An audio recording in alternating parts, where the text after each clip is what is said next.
I want to bless that guy, that son of a that son of a that poor son, that poor son, that son of a bitch. It went from cold enough that I have to put on pants over my shorts to walk around outside, to it's hot and I need to install my air conditioner soon. And I don't like that. Yeah, how does that happen? The planet's flying through space and then all of a sudden it's like completely different. And how Literally much in, closer like, to one the day. sun does it? It's just like just a little bit closer, and suddenly it's much hotter. And now it's gonna be 80 degrees for the next 2 weeks or whatever.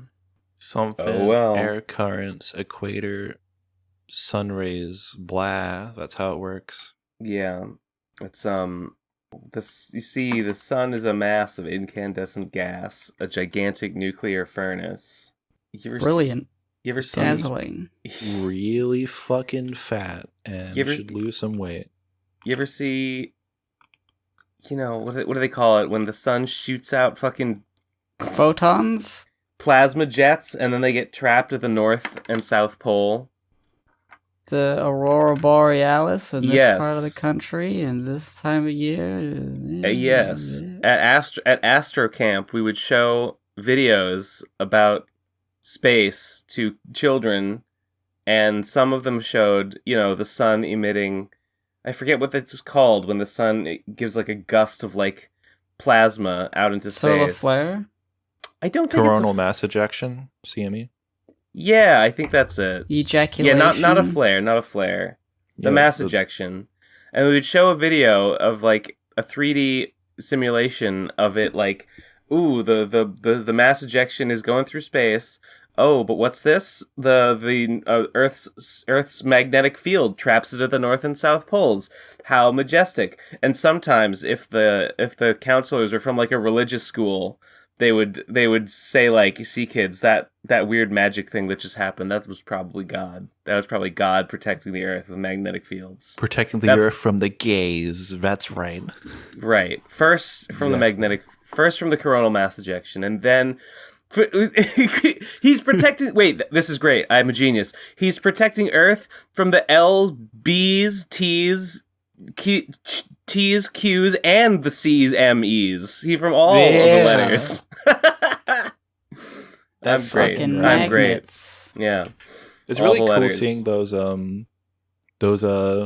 videos showing, like, because I don't think the Earth's been hit directly by a CME since like maybe not 100 years or about that much. I would imagine it's pretty rare. Yeah. It fucked up the Earth's magnetic field enough that like it started a few like fires and like not even electrical like stuff, but like if you had like metal, like if you were holding a metal fork, you'd get like a little zap from it, sort of thing. Could fuck up computers pretty bad if it happened now. Which people are like really worried it would be like apocalyptic level if that happened, but like all the electricity grids going out. But honestly, it'd be fine because we have pretty good monitoring on the sun, and like I've looked into it, and most places are like, yeah, we'd have like a couple days warning. We'd just have to temporarily shut some stuff down, and we'd be fine, sort of deal. For 5 whole seconds, the internet didn't work the whole way around the world. And I that can see was the it. YouTube video talking about it. All the nukes, already. all the nukes launched simultaneously. Yeah, as you know, the classic technology of needing electricity to not shoot the nukes. As soon as the electricity fails, off they go.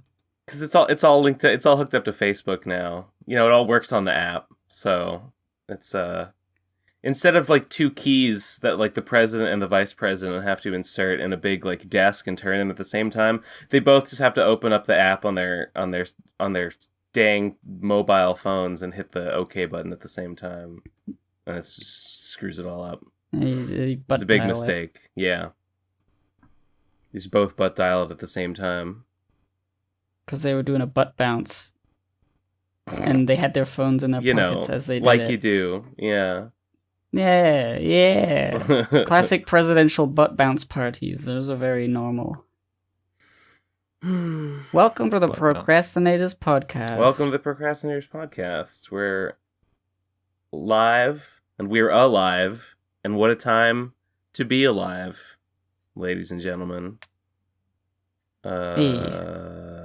Hey, did either of you watch the Eurovision Song Contest?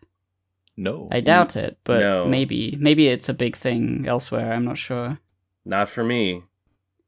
It's if you don't know, it's a contest that held across Europe where each country in Europe and also Australia for some reason puts forth a song, dance number, and they compete to see who's the best one. Nice. And it's often very political.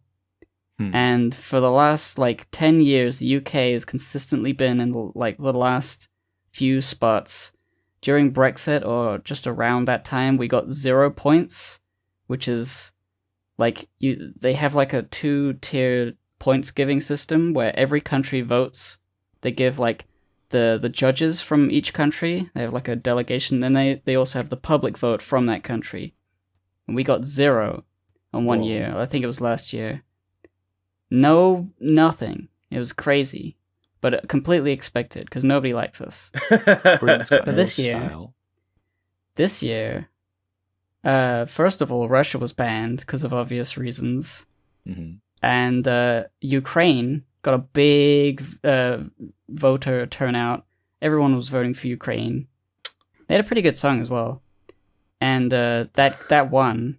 But second place was the UK, which was completely insane. Oh, you got robbed. Live. You got robbed by those dang Ukrainians just because they had a war or something.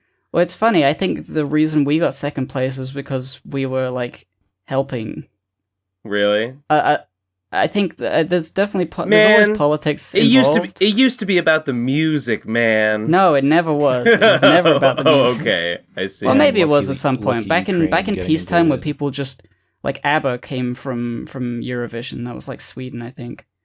They became big, and that's the ABBA. You know them? Mm-hmm. They're pretty big. True. I can't remember any others that came from Eurovision. I know them. I don't remember it always being political, but it's often got a lot of politics in it.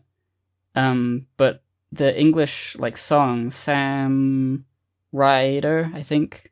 Mm-hmm. He had a good song, and he was really fun and energetic, and people seemed to enjoy his presence. And then also politics, so it was just sort of it worked out. And now I'm a nationalist now. I love the UK because we won a competition. Cool. Basically, we got so many points, the number went up so high, and now I feel proud to have been born in some arbitrary location. And it feels great. Finally, something had to do it. You know who felt proud to be born in a location? It's that guy who shot all those people on Saturday. Yeah. Did you hear about that? I heard about. I haven't looked into it yet. I heard it's pretty bad. It's pretty bad. It's about as bad as it gets. Guys literally just black people's existence in America is an act of violence against the white race, and they must die, and that's it. Hey. Supposedly, I mean, I don't have this confirmed, but my friend told me about the shooting yesterday, right after, less than an hour after. He live streamed it on Twitch. Supposedly, this is the guy's Twitter account. I mean, I don't have a source, but would be crazy if true. No. It's so true that what's that image the big brony in 2012 or whatever, and there's the two paths. One is the nice castle, one is the evil castle. On the left it's become trans, on the right it's become white supremacist, and there's no in between. It's literally there's true. no way it can't be being true. A fence sitter once again, gotta pick one. It can't you gotta pick, Ben. Possibly never. You look good with big titties, Ben. That artist knew. Damn, yeah. Good stuff. Yeah, Very I know. good. I know. I might join in. I might draw the both of you with big old boobas at some point. No, that would be harassment. But maybe I like it. That's harassment. I think I'm gonna take it though. Yeah, I can't. It's not like I can do anything about it. Ben is a Subway sandwich confirmed. Duh. Domino's pizza, Subway sandwich, haha, fucking brands and sexual things combined. Dude, crazy. I'm looking at this. I'm looking at this guy's Twitter banner. No, oh god. Okay, I'm over it. All right. Damn. We were talking about space earlier. I don't know if that was like before the intro, so I don't know if that's staying in or not, but sure. One of my topics is space related. I don't remember if I've discussed this on the show before. Maybe I have. Big funny fucking telescope, the James Webb Space Telescope, is pretty cool. Mm-hmm. It's the sequel to the Hubble Space Telescope. Oh yeah, sure. Crazy fucking piece of engineering. I read about it on Wikipedia in like 2015, and even back then. Keep talking, but do a Tom Scott voice. Oh, Tom Scott! I'm Tom Scott. I can't fucking. Yeah, it's not too bad. It's pretty close. I don't know. It's just this crazy fucking gigantic piece of shit in space that's really cool. I like it. Yeah. And it started. I'm in space, and this crazy gigantic fucking piece of shit telescope. It's so cool. I saw a supercut of like Tom Scott saying like I'm in blank location. Yeah, and it was like the caption was like, this is like the level progression of a Kirby game, and it's like I'm here in the rolling hills of Ireland. I'm down here in the bowels of the CERN Large Hadron Collider. You know, I'm about to get shot with a gun. Yeah. I'm about to cross a street. I'm here with John. Say hi, John. You know. Yeah, I found it. The Kirby level with John. So we need Tom Scott. I'm in space. I'm about to fucking die. I can't breathe. But look at this funny fucking camera. Yeah. On this funny telescope. All right, I'm curious. This telescope looks like something that I saw. Again? The James Webb Space Telescope.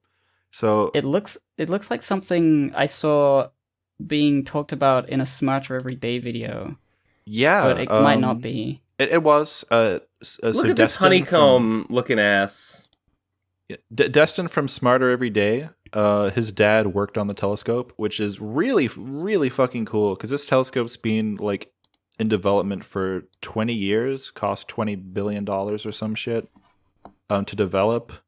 When I was reading the Wikipedia page for it in 2015, when I first learned about it, I was like seeing all this shit about like how they had to invent entire new camera technology that was like completely different from stuff that we had used before, and then reinventing it again when they realized they could do it better. This is the most fucked up looking device I've ever seen. It has to look that way so that one, they can fold it up and fit it inside of a rocket because it's fucking gigantic. The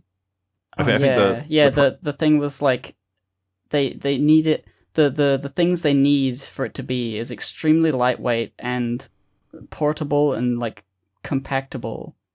When you think of like science fiction, like fantasy ships, they're always like a rigid structure because like people in science fiction is like, well, in the future you just take off and keep going and gravity's not even really a big deal.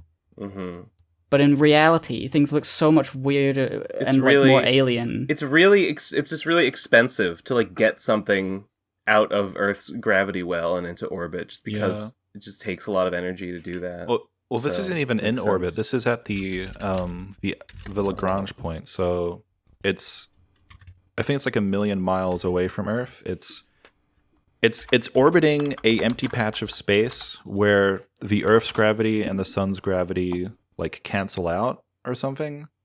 It's a weird thing, but like that giant like metal like diamond shape is a sun shield. That I think that's the thing that Destin from Smarter Everyday, his dad worked on the sun shield, which is this huge like complicated unfolding sail that has like 5 layers, and the gaps in between the layers have to be shaped perfectly so that any radiation that is generated inside will like be like directed outwards so that way the telescope can be cold, because it has to be like, I think, a couple degrees above absolute zero in order to work. Because it's an infrared telescope, and if it has any heat, it'll start radiating itself and it'll create noise. Makes sense, yeah. But yeah, so this launched in December. I was fucking so hyped for it. Everything went good, and they've been setting it up, unfolding it, unpacking it, aligning the mirrors. And the first few images have started coming through, and they're fucking so good. I'm gonna post one of them here in a second. This is actually a comparison of an older radio telescope compared to this one. So that's a little comparison video I made this morning. The resolution on that, Dude, is reso, pretty fucking crazy. you So could it's, put that on the front cover of a video game about space. Yeah, it could. And like the video doesn't even like when I made that video, I think the video is 1080p, but I had to like zoom the image out to like only 1/3 the size, so to even fit on 1080p. It's very high resolution, and you can see So all that's these an galaxies extreme and lens stuff. flare. That's an interesting like pattern. Yeah, it's hexagonal due to the shape of the mirrors. That's why there's 6, and then the 2 smaller spokes are due to the arms holding up the mirror, I think, or something like that. So that was from March, and then more recently, there was another image I'm posting, a comparison. It's just crazy how good the fucking camera on this is. That looks so Dang. cool. We're going to see so much fucking space. We're going to be able to see galaxies we've never seen before. Because it's infrared, it can see like all the really far away early galaxies that have been redshifted. It's just going to be really cool, and I can't wait for them to start doing science with it, because I'm a big fucking space head and a nerd and a piece of shit, and I love this stuff. I guess I didn't really know that about you until fairly recently. What a nerd. I'm a big What a space geek. nerd. You like large celestial bodies and large women. Large celestia bodies. Cool. Funny voicemails last week. Oh, with the Celestia with fucking BenSaint. Oh, yeah, that was great. Right. Yeah. Perhaps the saga will continue. Celestia's hot though. Phantom Horn pretty thinks good. so. I agree with Phantom Shamefully. Horn. Yeah. Phantom wait. Horn would be hotter if he had big fucking tits though, let's be honest. Sure. I mean, absolutely. No argument here. No arguments. Oh, speaking of large things, was that image of the black hole that came like not so Yeah. long ago? Was That was that a few from days this, ago. or is it? No, it from that something was else? from, I forget what the telescope's called. The telescope is like an amalgamation of the entire Earth being used as a telescope.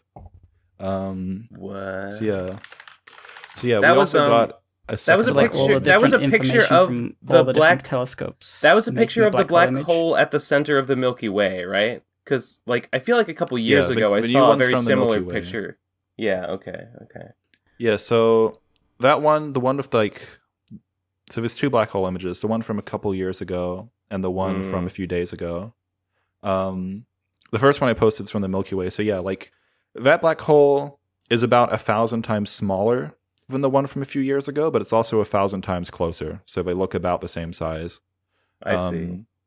But because it's smaller, the stuff orbiting it is moving way faster relative to what we're looking at, which is why it looks blurrier. But yeah, Like so those 3 little things are like moving around. yeah, those blobs. I suppose that's the accretion disk that everyone's always talking about. Yeah. Yeah, and due to the gravitational distortion, it pretty much always looks like a ring, no matter what angle you look at it from, which is wild. But yeah, so the way that works is they have a bunch of radio telescopes all over the world at different locations, and they basically have all the telescopes look at the same patch at the same time, as the Earth is like rotating over a period of like maybe 6 hours. So basically each telescope across the world kind of traces a line through the sky as the Earth rotates, and they kind of combine all of that information to create the final image at the end. So is that because if you look at a black hole, you'll see nothing? Because it's a black hole. Well, the reason they do like take the image that way is to get the resolution required, because it's so like far away that like you need a telescope the size of the Earth in order to be able to see it. Could the James Webb one take a picture like this? The James Webb, earlier posted an image of the size of the mirror. The mirror is not big enough to resolve something like that. Oh, you mean like all of the telescopes on the surface of the Earth, like making up, like together, they like create a telescope sort of that is the same like size, as the Earth, and that's like a big circle, and they're using that. Yeah, basically. It is a really good Veritasium video recently that explained it.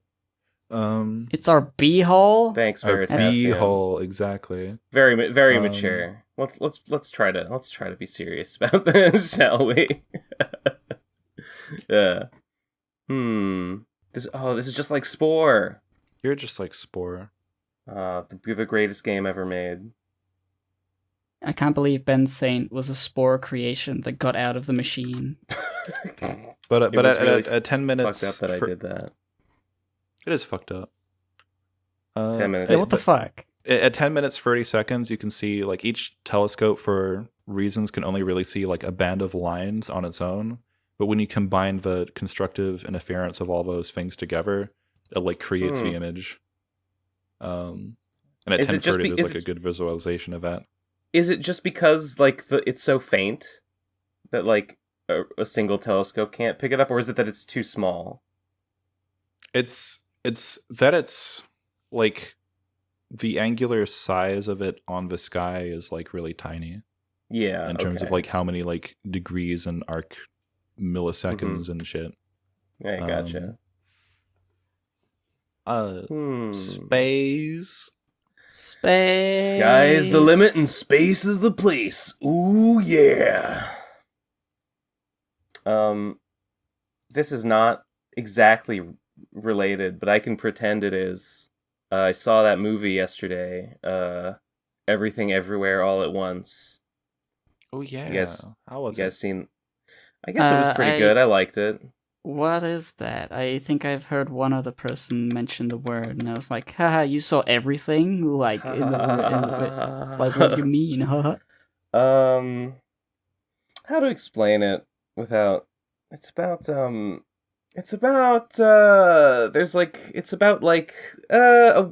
a woman who starts, basically she gets in contact with like other versions of like herself and like her husband from like other universes where like different so it's like Homestuck, where different possibilities happened. It's like every different like way that her life could have gone. So it's like Homestuck. Yes, it's just like Homestuck. All right, I'll go. Whoa, a picture of a black hole? It's like Homestuck. Yeah. A big mirror in space? It's just like Homestuck. Yeah, I remember. Oh yeah, I remember. It's pretty good. Little green man turns into a big green man. I've now seen. That's like Homestuck, but no, it's the Hulk. I've now seen 2 movies this year, which is a lot for me. So that's pretty good. I'm proud of you, Ben. Thanks. I'm getting cultured. I'm getting in... No, wait, 3. Because I also watched, watched that one liberal movie. The one about, Don't Look Up. I watched Don't Look Up. I'm totally out of the loop on things. That one was alright. I guess, yeah, I've seen... It's 3 movies. That's crazy. It never happens. The last movie I saw was episode 5 of Better Call Saul season 6, probably. Oh, I thought you were gonna say Star Wars. No. You know what's funny? Like almost all of my best friends have never seen Star Wars. Like any of them at all? Yeah, like just most of the people who become my friends are people who just haven't seen Star Wars, and it's just a coincidence, I guess. When I was a kid, it was pretty ubiquitous. Like, I just saw Star Wars because, like, someone put it on somewhere. Oh, I yeah. basically had no like, choice. I couldn't avoid it. Growing up, everyone had seen Star Wars. It's just all the friends that I have now haven't, and I don't know how that happened. That is odd. Kai hasn't seen it. Four Eyes hasn't seen it. Maid hasn't seen it. I was like, never a huge fan. I always thought it was Ceetol fine. had never seen it.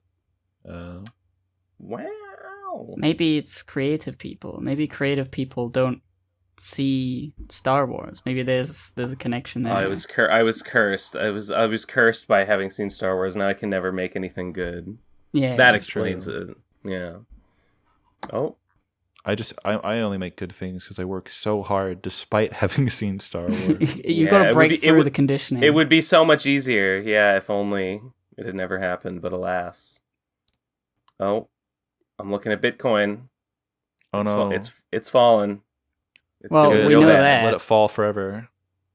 It's doing real bad lately, and I think that's pretty funny. Let all those billions disappear. Yeah. Let everyone cry. Mm-hmm. It's up. I mean, it's up a bit from like 2 days ago, but like overall, it's way down. So that's great. I think I have like maybe $50 worth of Bitcoin still in my wallet. So, oops. Whatever. Whoops. Yeah.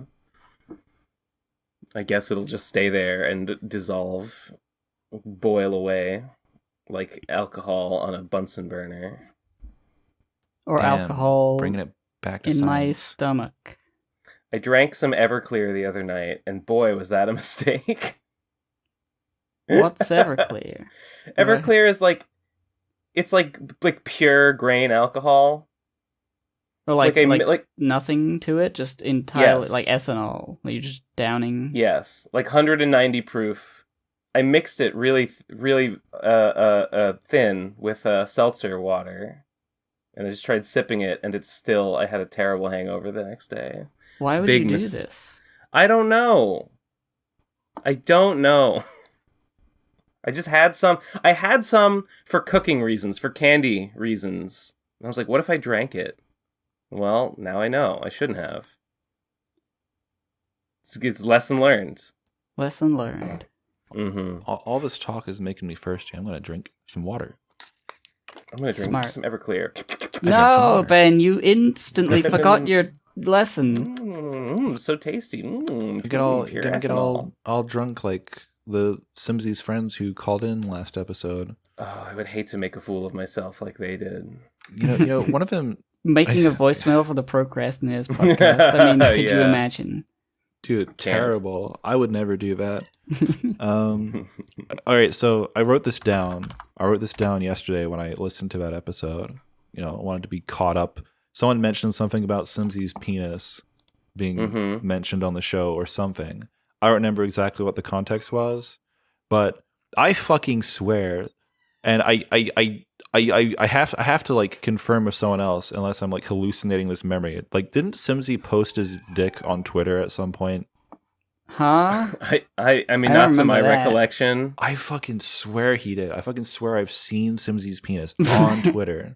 Are you perhaps I have thinking... such a clear memory of this. Are you And if I'm perhaps- wrong, that's really concerning.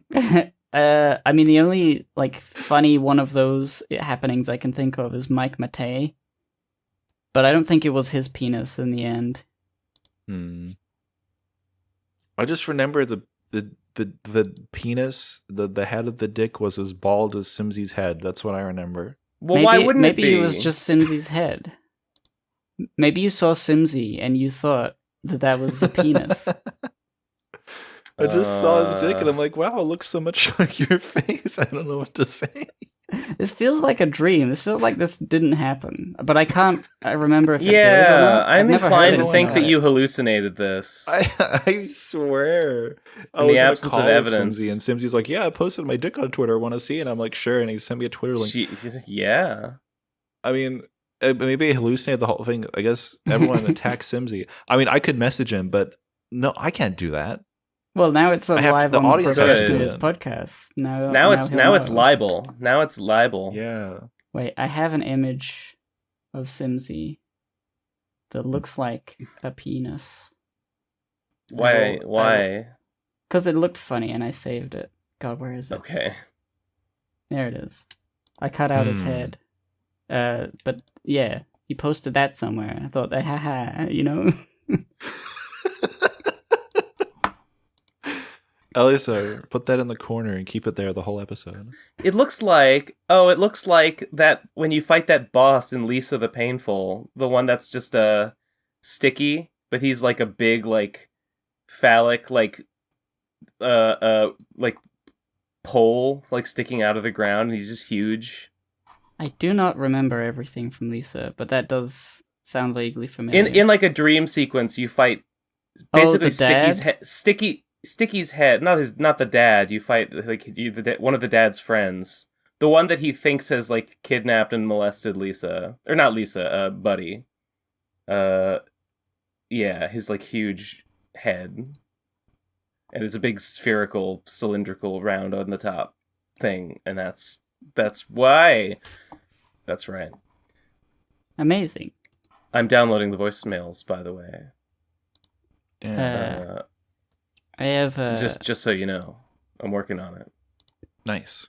I've had some bullshit to deal with regarding getting to America. Yeah. Getting to America COVID thing.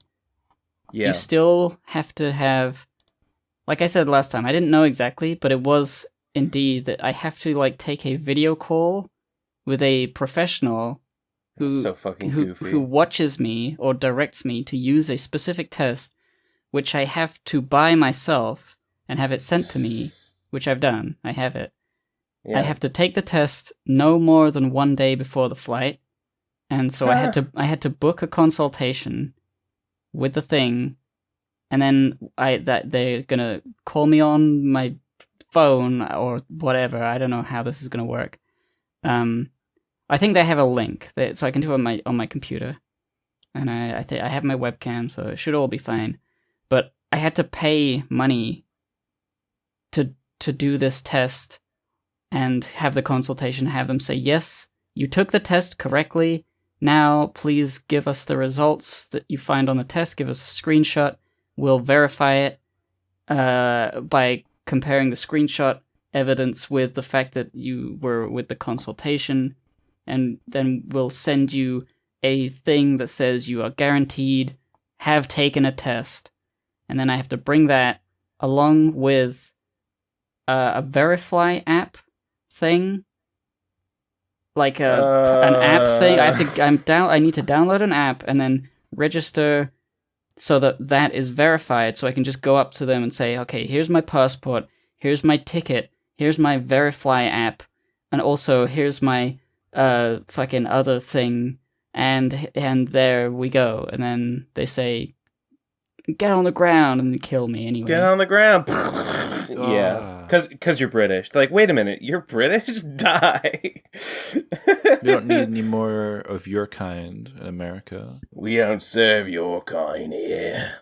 Why do they have a British accent when they're doing that? he's a traitor. No. We don't serve my kind here. He says, puts a gun to his head. That sounds like it sucks. It was, honestly, as long as the video call isn't like annoying, it'll be smooth enough. But the websites, like the British Airways and like the government website for the US and the government website for the UK, where I'm like, what do I need to do? I Google it, I look like, please tell me what to do, and they just don't really tell me. So I had to go to a random YouTube video where a guy is just saying like a human person in a way I can understand. You need to book a thing with a third-party company. Obviously in a government website, for some reason they just can't say that. They just say you need to have proof of this type of a test no more than 1 day before the flight. They don't give you any indication that there's like companies for that. I didn't know how to do it until I found a guy and he just said, use this service, and I did. And I assume because of how Nice. complicated it is, I assume that when I get to the airport, there's going to be like the vast majority of people getting ready to fly are going to be like blindsided by this because it's so obtuse. Like they're going to be like, "What? What do I need? I didn't know I needed that." And then there's going to be like a very, very expensive in-airport version of the thing I did, where they're going to be grumbling and being paying like a load of money for this thing. And then they take the test, and then it gets verified, and they're like, "Fucking stupid bullshit COVID, I hate everything." And then they're gonna be grumbling through the flight.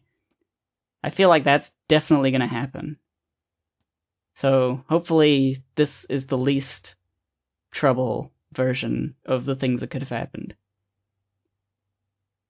Hope But yeah, so. that's COVID. Hopefully, COVID goes away soon. Yeah, I'm looking at the numbers and they're going up, and I don't like it. I don't like it at all. That makes me upset, but I don't know what to do about it. You gotta get the mask gun. You gotta shoot masks onto people's faces when they're not wearing them. Hold on. Like a slingshot, like a sling. Like you swing it round your head and then you throw it, and it's like the force of its spinning motion, and it whaps onto their head and it ties itself around the back of their head. And then they're like, "Oh, I can't breathe," and they die. COVID cases in the U.S. are going up. Not as dramatic. They're going up more dramatically in Massachusetts specifically. I think in New York as well. That's bad. Pretty bad. I mean, is the vaccination rate high? Yeah. So it's just one of those things.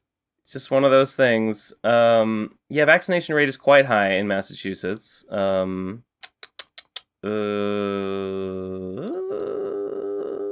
Well, if the worst case scenario happens, I mean, the worst case scenario is I get COVID before I fly and I can't even see anyone. But other than that, if I land and then I catch COVID, at least I won't die. I'm pretty happy to know that I'm just gonna have a bit of a sniffle for a while, and that's about it. Most likely. I mean, you'll feel It's gonna, bad. it's gonna hurt. Like it's not unlike a fever. It's not unlike a terrible annoyance, and I'm gonna feel like shit. But yeah. the threat of death being mostly gone, very, very much gone from like catching COVID is alleviated a lot of like fears I would have had. Like if I catch it, I'll just try to keep to myself and make sure no one else does. My parents got the second booster. I want the second booster, but I guess it's not available to just anyone yet. So oh well. What You just can gotta I do? boost jump into the hospital and steal it. Oh, okay. You gotta clip through the wall. I guess I will, then. Thanks. No problem. It's my advice show. Fucking. Mhm. On the topic of that, since I caught it the last time, my voice. I realized yesterday that my voice is a little bit fucked. You I think? can't do high pitched sounds anymore. I noticed it when I was sick. I couldn't do the VemSnake's voice while I was like on the PCP for that big reveal episode. I couldn't do the voice, and I can do it again, but like anything higher than VemSnake's, I can't do anymore, and it sucks. I notice sometimes I find myself not able to do a high pitched noise that I feel like I used to be able to do, but I'm trying right now. I'm doing actually right now. I can do it pretty fine. That's pretty good. Oh, that's completely not getting picked up by your mic. You can't hear. Oh, I heard the beginning of that. That's the best I can do. And you like drowned out. It must be the noise. It's probably getting picked up by the microphone. It's just Discord noise filter. Maybe. Funny. Discord Anyway, is it's pretty high. Discriminatory against people with squeaky voice. Yes. Die. People discriminatory against TH versus F sounds, apparently, too. Oh, yeah. That one voicemailer who called me cute. How dare they? How dare they do that? Did they call you cute at the same time? This is making fun of your dialect. My dialect, I don't know. It's not because of where I'm from, because people in New Zealand, once or twice, I had a friend who would make fun of me. They'd be like, "Oh, say thick," and I'm like, "Thick," and they're like, "All right, now say like some word with letter F," and I'd say it, and they'd be like, "Haha, what the fuck? You say it wrong." And I'm like, "Okay, how do you say it?" And then they make the same sound twice, and I don't get it. Like I know there's a difference between TH and F. That's like when, but I think when they sound the same when people try to correct me. When someone tries to explain like how to correctly pronounce like Chinese, and like I literally can't hear the difference between like the two things, because like Chinese just has like sounds in it that I just like don't recognize as like phonemes that a person can make when speaking. I always felt like the TH as F thing was like a British thing. Like if I say 43 instead of 43, I'd say 43. I guess I do the E thing as well. I leave out the T. 43 quid. 43 quid.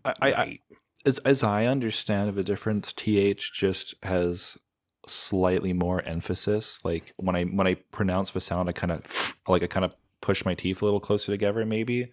But the end result kind of sounds the same. TH is more slurred for me, at least. Thrush. So I feel like it's kind of interchangeable depending on.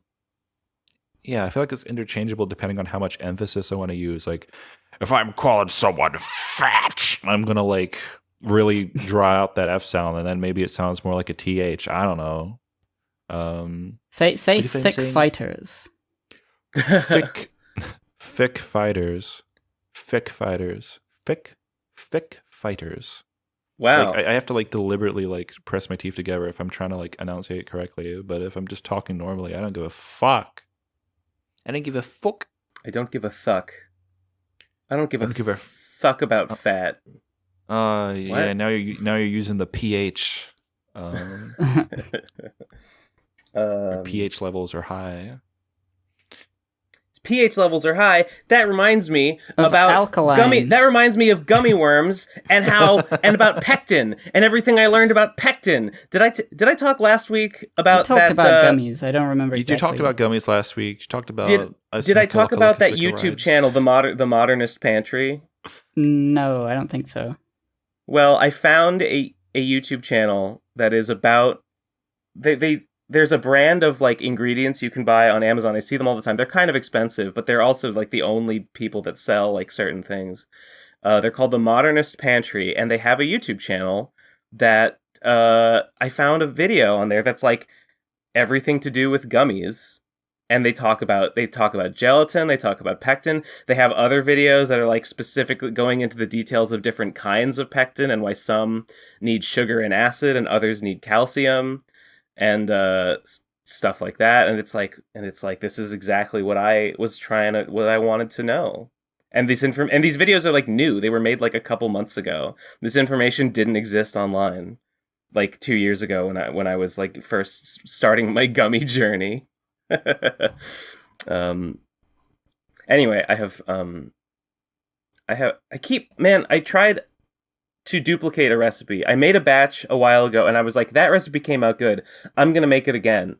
And I was like, okay, I'm going to do that exact same thing. And I made that exact same recipe, and it came out different. It came out different, with different consistency. And wow. I'm so confused sometimes. Sometimes I just don't know what's going on. There's so many variables. You gotta perfectly make the exact same things, you gotta have, like, is the room temperature the same? So many variables. Are you wearing the same clothes? How long do I cook it for? How hot do I let it get? Like, how much do I stir it and stuff? It's like that. Those are things that affect. How toxic is your mind in that day? How many VTubers have you yelled out to expel the toxins? It was full of toxicity. It seeped into the finished product. Oh, by the way, yeah. I thought of a fun tongue twister. Okay. Thick fighters, thorough fuckers. Thick fighters, thorough fuckers. Thick fighters, thorough fuckers. Thick fighters, Thick thorough fighters, fuckers. thorough fuckers. Thick fighters, thorough Thick fighters, faro fuckers. Thick fighters, faro fuckers. Epic. Are you a thick fighter or a faro fucker? I like it. I like it. There's a little New endless war. Yeah. Oops, we made another one. It's Just it's instead of big booby mommy milkers, it's the branch that is obsessed with like thighs and just for technique. Sex.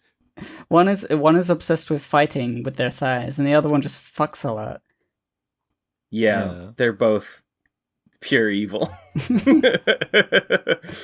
Chaotic evil, sex. Mm-hmm. In the alignment chart of like things, sex is chaotic evil. And That's right. And then education is lawful evil. The opposite of sex is education. Yeah, okay. What else could go on there? Shoe neutral, zoning out and getting high. Why not?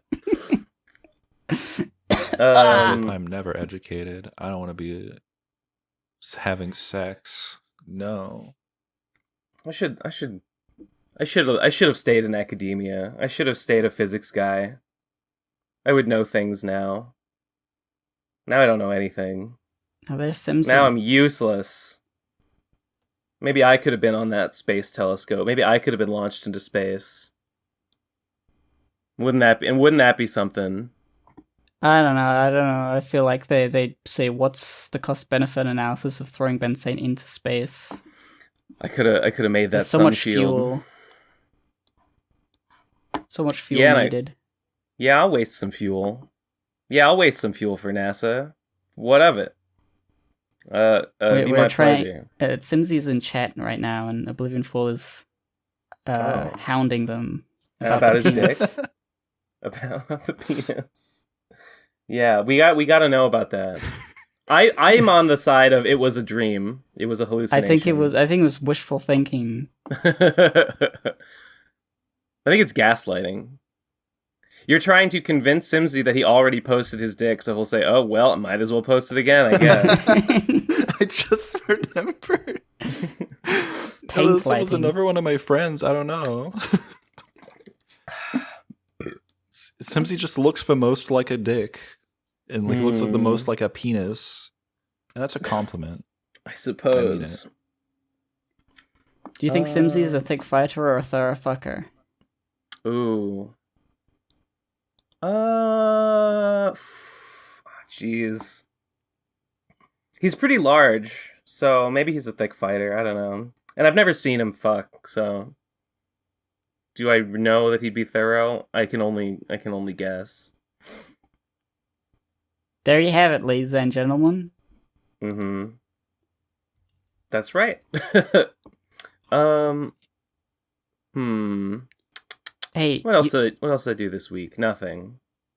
You guys seen that creator clash thing? Oh, I only just heard about it, but I heard about it yesterday, and I saw a video of was it the guy from like Epic Mealtime punching Egoraptor? Yeah, Aaron Hansen, I heard Egoraptor from that. Game Grumps, as well as a bunch of other YouTubers who are mostly I don't care about them. But iDubbbz organized a fighting match because he wanted to fight Rice Gum, and Rice Gum chickened out because of course he would. I don't know who Rice Gum is. I've never Rice even Gum, heard that name. Thank God you don't know. He did a content cop on him. iDubbbz did. Okay. He's an annoying guy, but Sure. he wanted to make it like an actual event with like boxing coaches and to train for like months. And when Rice Gum didn't do it, he was like, okay, well, I'm looking for other YouTube creators, other people. And then he just organized a big old thing, and before you know it, there's a bunch of YouTubers gonna fight each other to the death. And Egoraptor was killed live on stream. It was funny to see Egoraptor getting punched, but the more I thought about it, the less surprising it was. I was like, yeah, this is something he'd do. It does. Yeah, seem this makes a lot of sense for everyone involved. Actually, YouTubers boxing has become a thing, so I guess this was inevitable.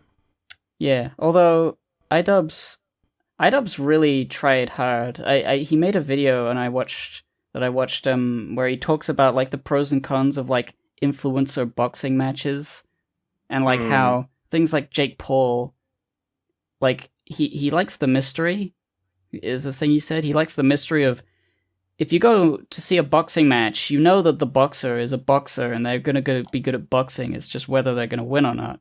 Yeah. Jake Paul is an influencer boxer, but he's done more than one boxing match, so the mystery is gone. You know that he can box because he's already done it, and it's like less interesting. So the whole thing with this is like all of these weirdos. You have no idea if they even know what they're doing. Yeah. Yeah, and iDubbbz was I watched iDubbbz's match, and he was actually very good. He trained very hard. It was impressive. It was a crazy event. What do you know, huh? Content. My first reaction is to go ugh and roll my eyes, but like I guess there's nothing wrong with it. Like, why not? Why not box each other? It's fine. You know what I mean? Yeah. Yeah. Yeah. I didn't watch many of the other matches because I didn't know most of the other people. I think I recognize Keith Apicary as like Dad, who's like a character. You know Keith Apicary, the balding like nerd looking guy. No. He does like a character where he's like, oh, I'm a nerd, and whoa, and he does like crazy pratfalls. He was on an Angry Video Game Nerd episode where they were smashing through walls and stuff. And he's done some other things.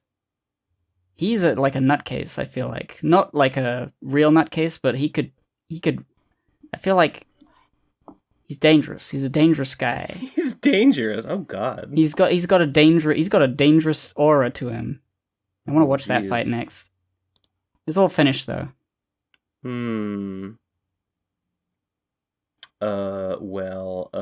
I probably won't watch any. I think that one clip of Egoraptor getting punched was plenty. Yeah. I doubt it's going to get any better than that. I only saw a clip of iDubbbz with blood running down his face. Yeah, I saw a iDubbbz picture. took it so seriously. It was cool. It was actually cool. Yeah. Maybe I'll look into it. I enjoyed iDubbbz for a time back in 2016, 2017. But the more like removed we are from that era of YouTube, the more I don't want to look back on it. I have never watched any iDubbbz. I mean, I know who he is more or less. It was just a very sour time for YouTube. If I had to like pick a word. Why? Because it was a lot of like bickering and infighting and calling each other. I don't know what they called each other back then. Cringe. We still do that. Yeah. I don't know. They weren't like the content creators who were like prominent back then were just, I don't know, just kind of unpleasant. Is the general vibe? I feel. I mean, I feel like those people are still around. I feel like iDubbbz he's kind of like a I don't know, chaotic good, like fucking alignment shit. Like he's this? He's a good guy. And he has done edgy stuff before. But, like, I like him. I think he does... I mean, this event was, like, all of the proceeds went to charity, which is a nice thing. And, like, everybody involved was, like, volunteered to be part of it. And they enjoyed he got, like, coaches for everyone. It seemed like a really, like, a serious, like, mature, like, event thing. Rather than just like, dude, let's get so fucking crunked up and punch each other, and it's like a big YouTuber thing. Like, it didn't feel like that. Yeah. I mean, you kind of have to take it seriously if you're like planning it. Even if the idea is stupid, it's like, well, yeah, sure, but we gotta like, if we actually want to make it happen, we have to treat the concept with seriousness. So I guess it makes sense that he was the one to organize it if he was the one taking it the most seriously. Yeah. His opponent was like a doctor who boxes and has boxed for 10 years, and he's like a very very good boxer. So it was not like I feel like if the rice gum thing had happened, he would have killed him. Like rice gum is nothing, and he's like a real he's a real Weasley type, and he probably wouldn't put any effort into actually training. So if he did actually, it would have been like he just knocked him out instantly. I feel like, but this was like he went up against someone who was definitely better than him, and he held his own. It was great. I wish someone would beat the shit out of Mr. Girl. That would be really funny. But I'm also glad that Mr. Girl is too small time to go to something like this. So actually, that would be bad if that happened. Who the fuck? Who the hell? You know what? Don't worry about it. You know what? I'm glad you don't know. I'm glad you don't know. Some transphobe psychopath who the Dick Show people really like.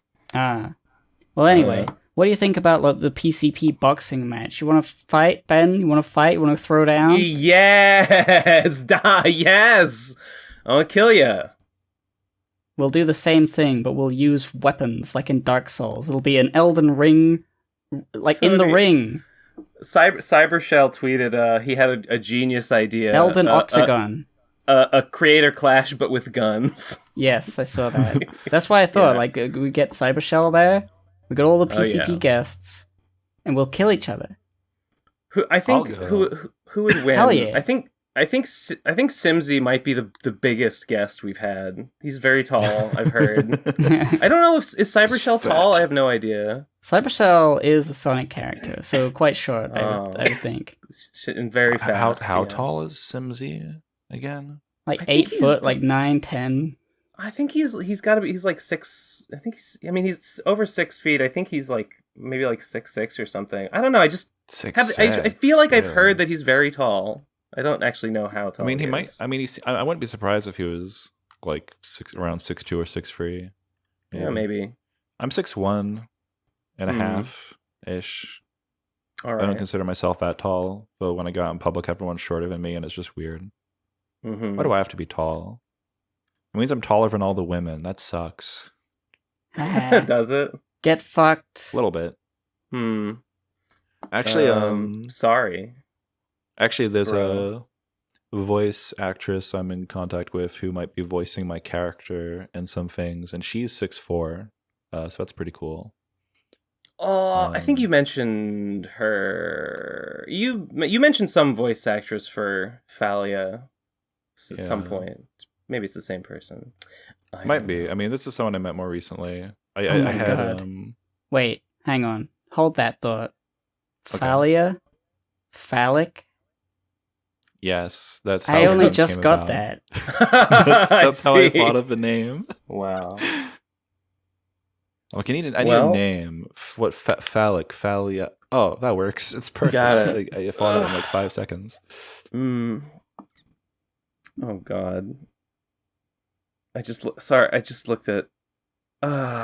No! I just looked at the Twitter trending tab, and no. What are you seeing, Ben? What are your Twitter elf trending eyes tab? see? The Buffalo shooting, grooming, replacement theory, white supremacy, Ukraine. Okay, Ukraine drives back Russian forces. I guess that's not so bad. That's not so bad. That one's all right, I guess. My Twitter feed is Japanese, so I don't have to worry about anything.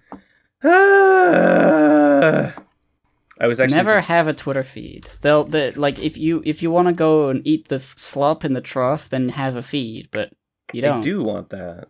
No, you don't need it. You don't need that slop, Ben. I was just clicking through. I was just idly clicking around artists just now, actually, just in case I found anyone who draws how I want, and they're all Japanese. I can't ask them; they don't speak English. Some of them might, I guess. Did you really ask her? I don't know how to pronounce her fucking name. Did you really just say, "I have a business inquiry" and leave it at that? Well, I said send me a DM because I couldn't send them one because their DMs were closed and they never You should have waved the budget in front of them, so they're like, money? Maybe. Really? You think I should I guess I could do that. I mean, I don't know. Like, if I got a tweet saying I have a business inquiry, I'm just gonna read that and be like, you would the fuck? You Okay, would think that's like that's vague and ominous. It didn't mean to be vague and ominous.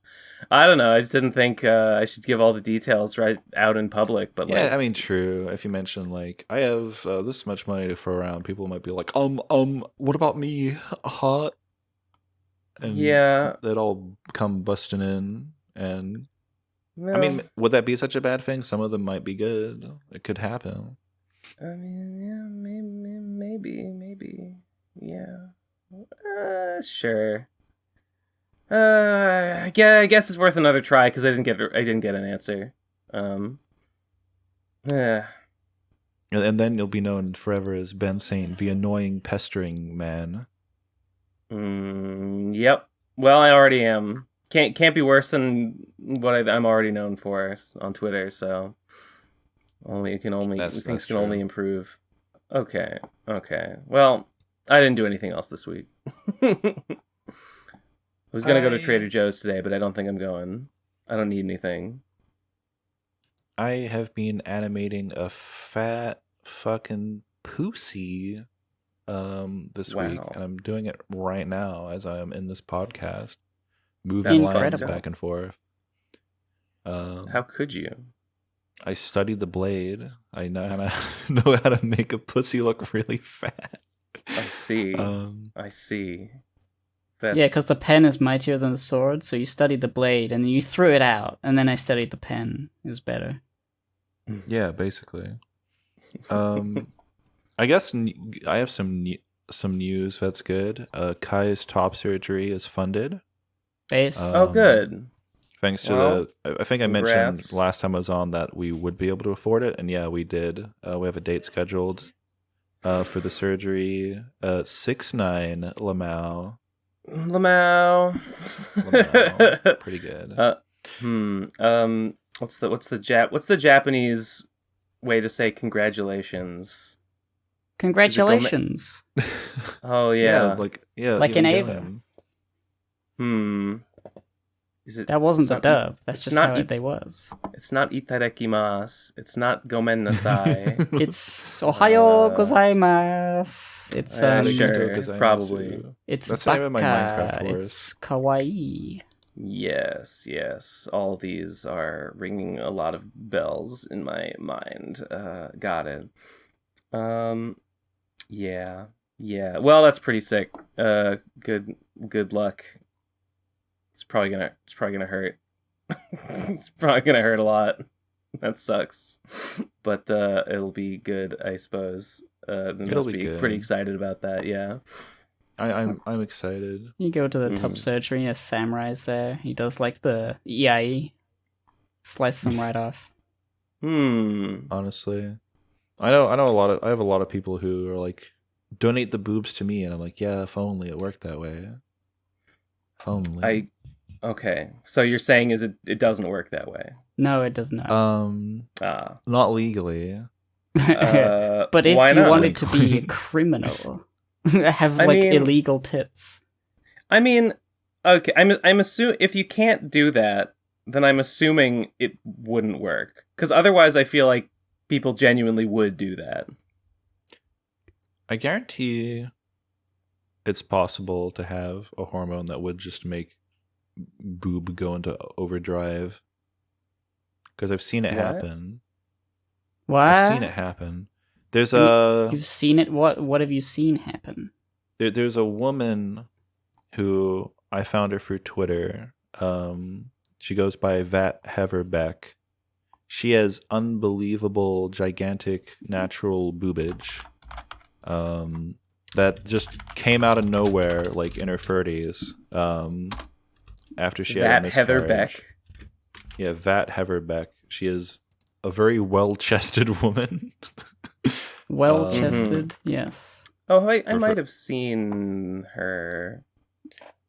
I know there's a condition called gigantomastia that just makes that happen. Like, usually though, like most stories I hear about with that are like when it happens in like, you know, I guess something just went wrong during puberty or whatever. Like they just kept growing and kept growing and kept growing, sort of deal.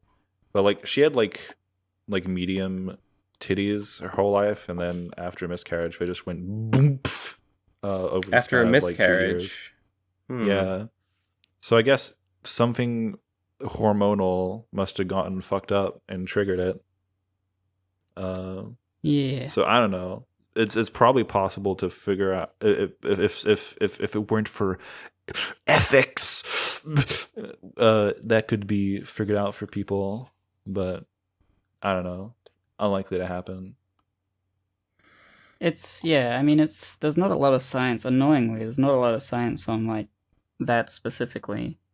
I've seen the papers. I've seen many papers because obviously I'm trying to grow my own, and a lot of it just doesn't seem like there's enough evidence to say too much one way or the other. It's just sort of like, yeah, some people it just happens, and then not a lot of people really understand it, and the impetus, the what would you call it? The motivation? What do you call it when there's a thing to do something? Is impetus the right word? Maybe. The impetus to like research it and figure it out isn't there because it is cosmetic. It's not like medicinal. You don't need to have huge tits. Oh, well, that's what they'd like you to think. That's what they like you to think, definitely. I just, if it were possible to donate the breast tissue to someone else, I don't see why people wouldn't do it. I mean, I know that it wouldn't. I know that it just wouldn't fucking work because it would get rejected and the body would just. I mean, science could improve, but right now it's not a thing. I don't think. But I mean, they do that with other body parts. They just put it in, and it doesn't. You guess they do. I mean, it's just like fat mostly, right? I guess so. It's the mammary glands, I think, is the strange part. Like, they need to connect to something, and I don't know if the technology exists because there's no like why would you put money into like researching that?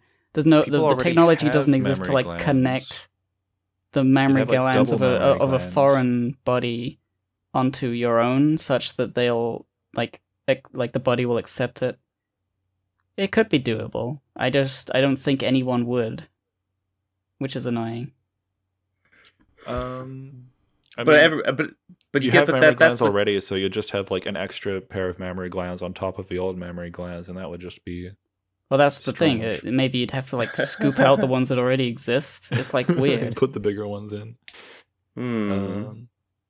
I mean, they figured the shit out for cows to make them mega. Yeah, it's a lot less scary and more epic to just take a bunch of funny pills and they'll explode. All on their own. Do they transplant udder material onto cows? With cows it's just hormones. Oh yeah, There's specific. They found the mega milk hormones. Yeah, but milk production and like udder size are not the same. I don't know. Seem they're somewhat related. Probably. Well, I've learned that we don't know anything. We don't know enough. Yeah. Really, we just need to take all the money, and put it into research so we can finally figure this out so that future generations can just say, huge tits please, and they can have them. And we don't have to worry about like it being impossible. We need that money for border security. No. Open them borders and give me some big fat old titties, please. It'll never. It might pass in the House, but it'll never pass the Senate. The resolution. I'm sorry. The dream dies here. I'll run for Prime Minister, and that'll be my thing. Tits. That's what I'll say. I'll say teats. I'll say breasts. Tits or GTFO is your fucking running slogan. The Big Booby Mummy Milker Party. I mean, why not? These days, they'll let anyone run. Yes, they will. That's what's called living in some sort of a system. I know. I hate it. It's nonsense. Well, I mean, what do you think about voicemails around this time? Well, are we too early for those? I have another little thing to say. Oh, sure, yeah. So I booted up Shire from this is a MMO from years ago. Really bad. Shire. Shaiya.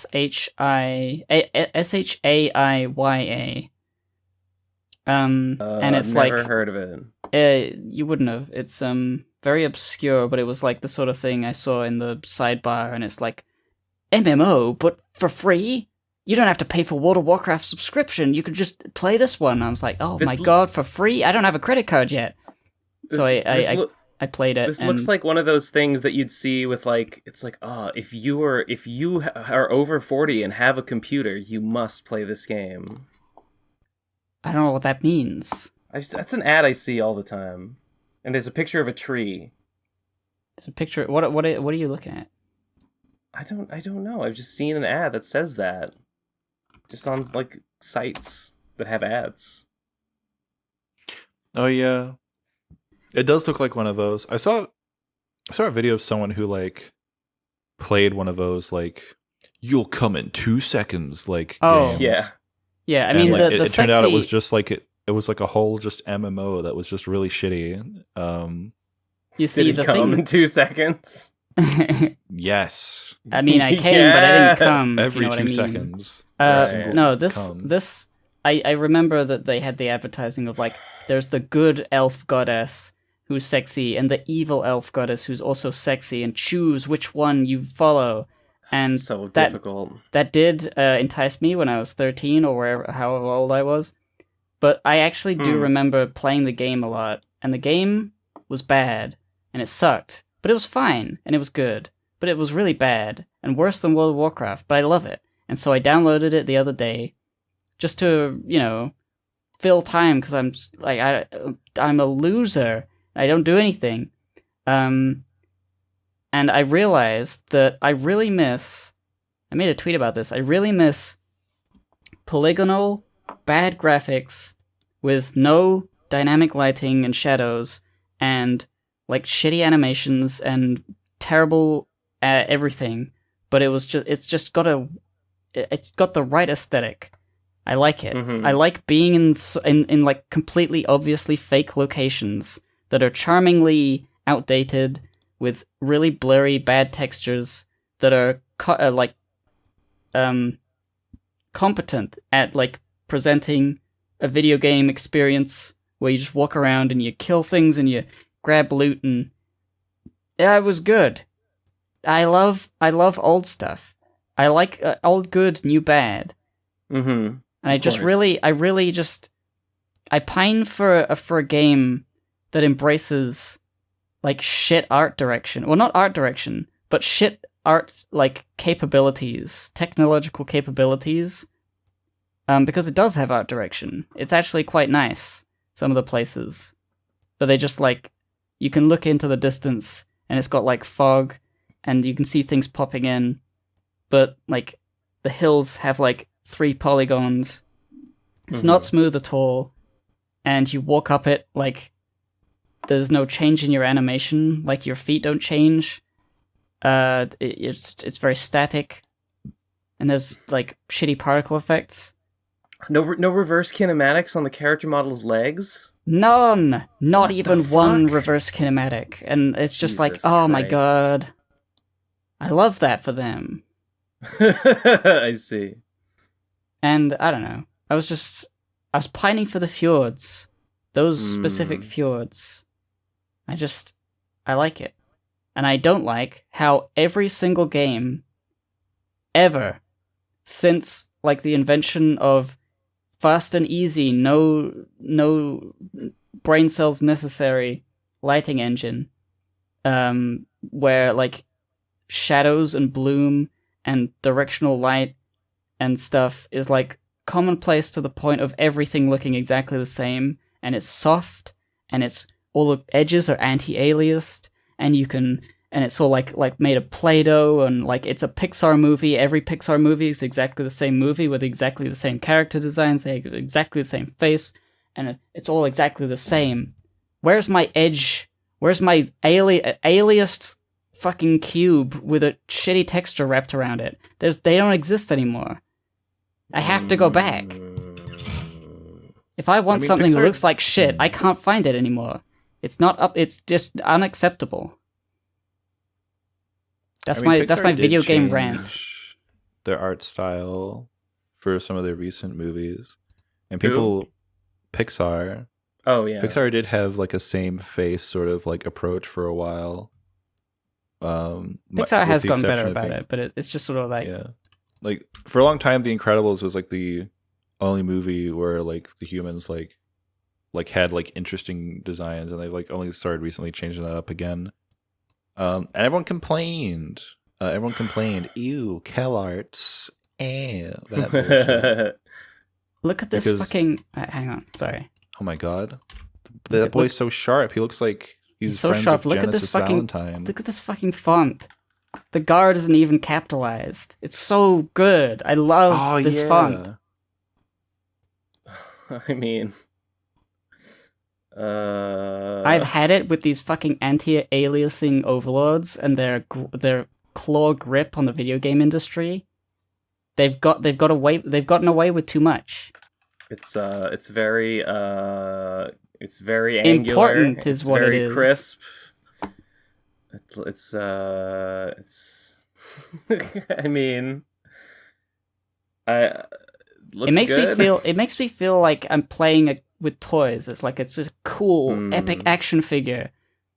Nowadays, I feel like I'm, I don't know, oh my God, playing with a shit action figure. It's not a toy. It's too real. I see like a thing, and I don't like it. Mm-hmm. Oh, you know what it is? I also see a thing and don't like it. You know when like, I maybe you don't, but like there's sometimes I go on my mobile phone. I'm like, I want to have a game on here that I want to play. I feel like that's not too much to ask. So I go on there and I look for something that's like, day and age. Like medieval castle, maybe some sort of a medieval castle game. I don't know, a tower defense. Maybe is Clash of Clans even good? I look at it. God. I look at these sorts of things. Like, I'll try one. They're not that good, and they're obviously very predatory with their microtransaction stuff. But aside from all that, the graphics are way too cutesy. They're not edgy. They're not hard. They don't look like castles. They look like Duplo for plasticine babies. They're made of breast milk. They're nothing. Okay. You're made to. They're like, if you pick up a little one of these castles, if they're like a real thing, if you 3D print the video game art assets and you have them, you wouldn't be able to choke on them. They'd be baby safe. You wouldn't be able to cut yourself with them. Where's the toys that if I grab them, it'll hurt and it'll cut me and it'll draw blood? That's what I want. I want things that would hurt. I want to feel pain. I want to feel anything. Yeah. I don't know how to explain this feeling. I hope somebody in the audience understands. I know what you mean. I want literal edges on everything that I can slice myself with. Edgy? Question mark? Edgehog? True. We need more edged weapons. Yeah. Yeah, alright. It's a strange, like, it just overwhelmed me as I was playing it. I was like, oh my god, I love this, but it's, like, objectively, like, unappealing in a lot of ways. Why do I want this? And I don't know why, really. My rant is, like, half, like, observed and half, like, off-the-cuff, rambly nonsense. But I just... Yeah, you ever feel that? You ever get a big, like, nostalgia hit and you're like, the good old days? You just, like, scream it from the rooftops. You don't even know what you're doing. You're just like, the good old days. Yep. Stamp your fist. Sure. The good old All days the after time. 9/11. Ben, you seem unconvinced. I'm convinced. I like when games I feel what you're saying a lot. For me, okay, so like Age of Empires got this crazy flashy remake. They remade all the first 3 games, I think, for Age of Empires. Like the definitive edition or like a different version? I think it was definitive, wasn't it, actually? Maybe it's definitive edition. It was like a year or 2 ago. 2018. Okay, I guess more than a couple years ago. But yeah, like they basically rebuilt the games from the ground up, and they work exactly the same, but the graphics are all shiny and whatever. And like I don't mind the graphical changes. I miss like the more pixely graphics of Age of Empires 1. But the thing that upsets me is that they changed the voices. They re-recorded them, and they sound stupid now. And by stupid, I mean they don't sound stupid anymore. In the original Age of Empires 1, if you click on a guy and tell him to walk around, there's this funny fucking voice that's like, Rogan, Duplama, Sonks, Eartine, Rogan. Yeah, that's exactly it. He says some stupid shit, and I love it. But in the new one, they have like, it sounds like they grab like some guy out of like a magazine for like a hotel resort. You know, where you see like the pictures of the guy like smiling by the pool, looking at you. And you don't know what ethnicity he is because his skin's like some weird like middle shade. And is he Greek? Is he from Europe? Is he brown? I don't know what's going on. It just sounds like I don't know. The voices just sound like really friendly. Like it's like some infomercial for clean drinking water in Africa. Like I don't know. They ruined it. Get these friendly voices anymore. Away. Bring me back my Rogan. I need that guy. I miss him. You remember the Joe Rogan Experience? Rogan? Rogan? They're asking where the new episode is. I remember Chopper. That was my favorite one from Age of Empires 2. When you click on a female villager and you send her to go chop wood, she'll say Chopper if she's like British. She'll say other things if she's like Spanish. I think they have like vaguely like true to some of the country's like language, but not real language. It feels like Simlish almost. But like the Britons, you can always understand vaguely what they're saying. Oh my god, I found it. Haberdakers. I remember Haberdakers. It's my favorite one. You're talking about Age of Empires, right? Yeah, I'm talking about Age of Empires. I found the voice lines. I just love this. I just miss this. It's cool. It's janky. Duplama? It's just funny gibberish is good. Oh, another thing that this conversation reminds me of is like sound effects in video games as well. Like, so we played the Spyro Reignited trilogy a few years ago when it came out. I played through most of it because I knew the game really well, and Kai wasn't familiar with it, so I helped him with a lot of sections. Yeah. And like the Reignited trilogy is really good. It's really solid. I think they did a great job for the most part. There's a few things that look weird, but for the most part, everything looks really great. But one of the things I missed that was common in old video games that they don't do anymore is spamming the same like super like loud sound effect over and over, where it's like the exact same sound effect, like no change in pitch or whatever. Like if an enemy is like shooting a laser going beep beep beep, like it's like the same like super just in your face sound. But like in the remake, like they'll have like 6 slightly different sound effects that are all like not quite as loud. And I'm like, no, bring me back the spamming the same like wave font over and over. I like that. It's like hard to like legitimately advocate for this sort of stuff, but because it's like, what do you mean you want less quality? That doesn't make any sense. This is the future. We can have more than one sound effect because we have more space to do it. You know, technological limitations no longer a limit. And we can do whatever we want. And it's like, yeah, but I don't. I liked it when it sucked. Why is it good? It's hard to be that person, but it's so true so often. I don't like things when they're good.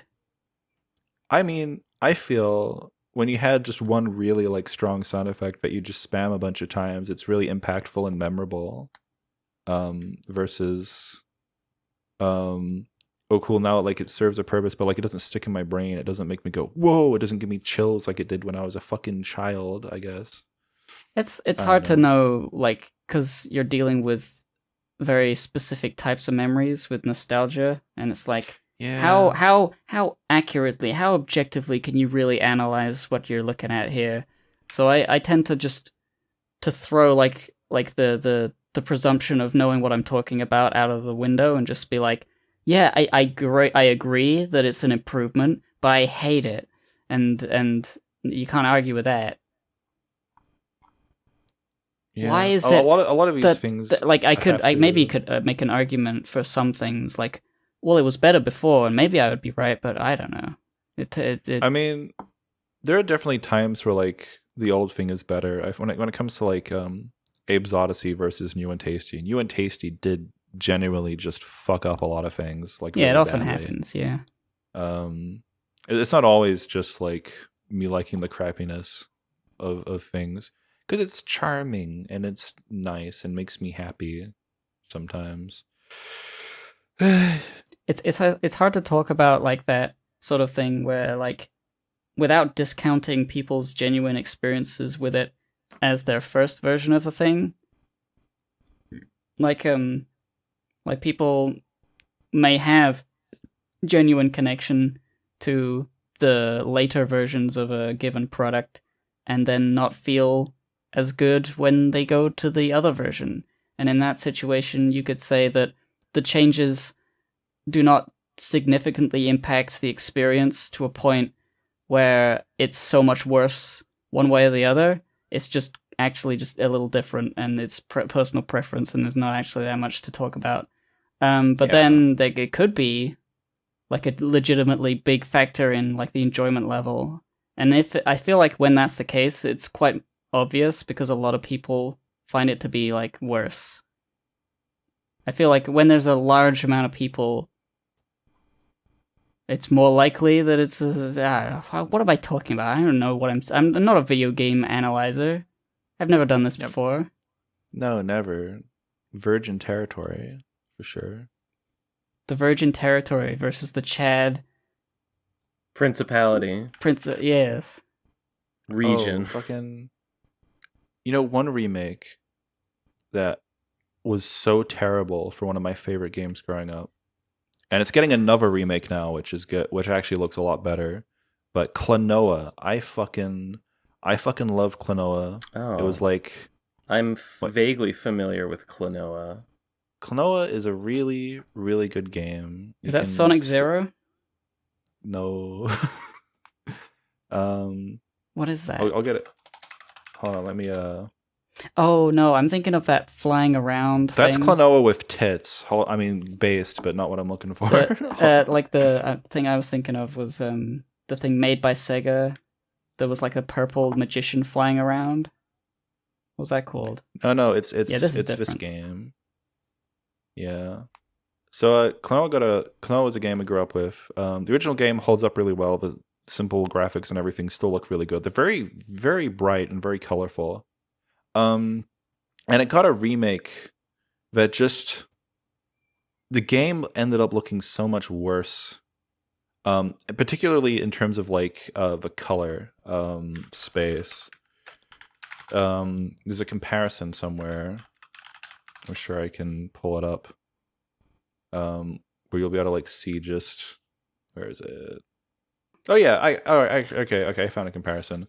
So like they increased like the polygons and everything, but the colors are like super like muted and like washed out now. Oh wow, that's a downgrade.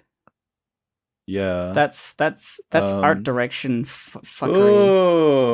Oh no, sad. So that's like one aspect. But the characters used to speak in gibberish, and each character sort of had like their own like gibberish language they spoke, which was really cool.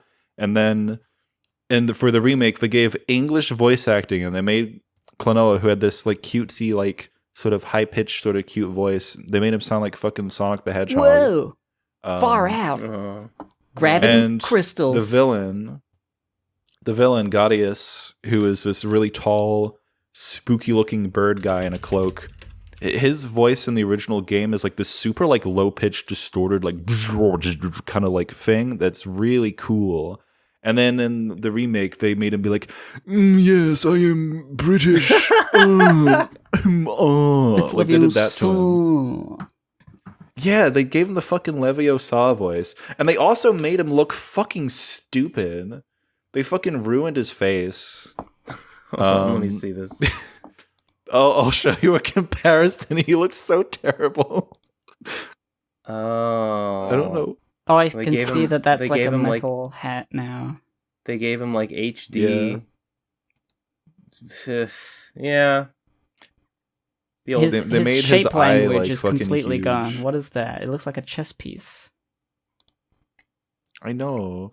Like he looks more bird-like in the original. Like this front part of his face kind of hooks down like a beak, and Yeah. now it's like just a straight shot, weird fucking thing.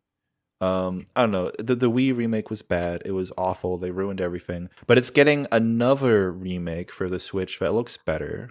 And they're keeping the old voices. You can still hear like the low fidelityness of them.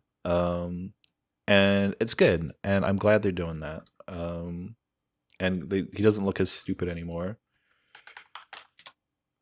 There's something to be said for like, you know, you have a game, it's on old hardware and the hardware is dying out. You need to put it on new hardware. Emulation works most of the time. Sometimes it's hard. So like remaking it, future-proofing it, for like PC, it's a smart thing to do. It's good for money getting. But like they always tend to like think, well, since we're putting it on a thing and we have to remake some of the assets, why not make them different? And I feel like when you start doing that, it's very, very dangerous. You're likely to ruin things. I want things to be like preserved in a way that is just the same, usually. 'Cause like maybe you could make an improvement here or there, but like it worked the first time. If you make it exactly the same, but it just is future-proofed, that's good. That can't go wrong. Who would complain? Unless you could. You could. There's no need for rebirth. I shall imprison you in darkness and... See? And and then there's a Switch version, which is like somewhere in between, but it's better because the eye actually looks like it's part of his face he's a again. very instead of- silly looking man. His voice is fucking cool though. He speaks distorted, like deep gibberish, See, this is... and he says "Waj" a lot, and it's good. This is pretty good. It's funny in the first one, their eye looks like it's too far forward. In a way, like their chin is there and their eye is right above their lip. Maybe it's just an angle thing, but this the last one looks like it makes more sense, or at least the camera angle makes it look like it makes more sense. Yeah, I still have like some gripes with it, but they're not as bad as like the middle one. Oh fucking! But do you see the problem? The inherent problem with every 3-dimensional thing ever made, post like 1992 or whatever. Yeah, is that there's bloom. Look at that bloom. It's bleeding know. into the. It's bleeding. fucking I like bloom the everywhere. flat color of the first one. That deep black that is like it's the blackest they could ever possibly be on screen. No pixels. The pixels are all gone. They're turned off. And the other one, it's gray because of like light bouncing off it. I know. I agree. It's nice. You know, I can't complain too much, and it's hard to be like the anti-Bloom advocate because like nobody really hates Bloom except me. Maybe more people hate Bloom than I know. Bloom is fine in moderation, but people just can't fucking help themselves. It's just that they have to turn it up to 11 every time. What annoys me the most is that it's a given. Like, there's no discussion about whether to include bloom for realism purposes, because that's how light works. you just always have it because it's harder to not have bloom in current game systems. You can turn it down, you can turn it off, but like I think it's just sort of taken as like normal that yes, if a game can render anything, it has to have bloom in it. And it doesn't. Yeah, because before you would just have to pick the right color values so that they would always look good, because the computer's not going to calculate it for you. You have to like pick the sky is this shade of blue, and it's always going to be this exact brightness because there's no weird calculations going on. It just looks at the fucking PNG or whatever and just reads the color value directly from there, and you have to like pick your colors carefully. Now it's like, oh, just get close enough and we have all this lighting and blurring and shit that's going to change everything and make it too saturated and bleh. Bleh. I don't like it. It's not ideal. I understand that it's like, it's fine. It works for most things, like Mario games. Yeah, sure. I mean, whatever. I want more people to take an artistic design stance where they actually make a decision to include it or not. Which is what I'm doing with Pumpkin Alley. There is no bloom in that game, I think. There will not be. I will design the textures to look a certain way. They will look that way whether they like it or not. Like, the only time bloom is necessary is for things that are, like, extremely bright that would overwhelm the camera sensor. Like, if you had, like, a fucking lighthouse, you would probably have, like, a little bit of bloom around, like, where the light is being emitted from, or if you had, like, a bright fire, like, you'd have some bloom around the fire, but, like, pretty subtle, and you wouldn't have it, like, like obscuring, like, half the screen. In Pumpkin Alley, the fire, I wanted it to... That was one of the first things. I was like, I don't want it to be like a particle effect. I want it to be like a squishy-looking 3D model of a fire that warps and wobbles. And then it, like... And we made it work. It's like two objects wibbling and wobbling that respond to your movement and then swish left and right. And it's like, yeah, that's a unique-looking fucking thing. Nobody breathes fire like Punk. I still need to find the 8th lizard one day. Oh my god. Yeah. You gotta do it. I never Your went gamer back cred for is on the it. line. I still haven't found it. Oh my god. You know, I recently became a gamer and I'm gonna have to give it all up. I'm gonna have to... Yeah, sorry. You had your chance and you didn't pass. I'm sorry. Oh no. Yeah, 7 out of 8's just not gonna cut it. Our sponsors won't accept it. Our sponsors, our donors, who are they? Going back to you better get back to grinding smooth love potions and Axie's Infinity. You get it back on the grind. What does when that you can mean? graduate. It's that crypto game.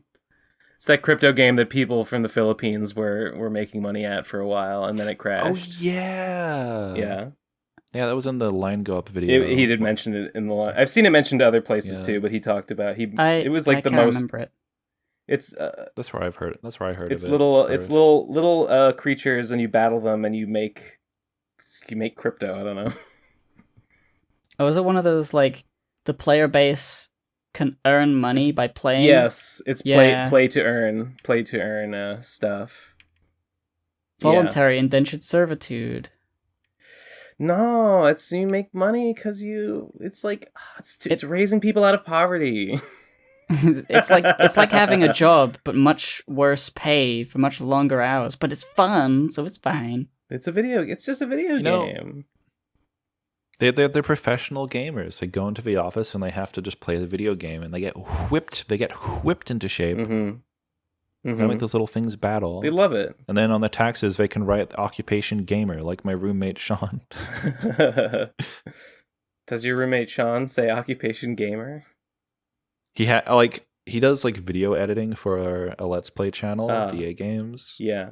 And he's like, I'm a video editor, and the tax guy was like, you're a gamer. Just write that down. Really? That's what I recommend. I always list like, my okay. career type as like being in arts and entertainment. Yeah, something like that. Yeah. Oh, creative freelance work. It's usually where I go. Creative. I bet you're trying to create new ways to dodge paying your taxes. Yes. Yes, I am crafting the perfect potion to dazzle and and confuse the tax man. They'll come to my door, like they do. They come to the door, say, "Taxes, please," and I throw the potion at their feet, and the gas goes into their nostrils, and they forget all about it, and they leave. That's and true. then I don't have a record of taxes, and I still get in trouble. I have not been audited yet.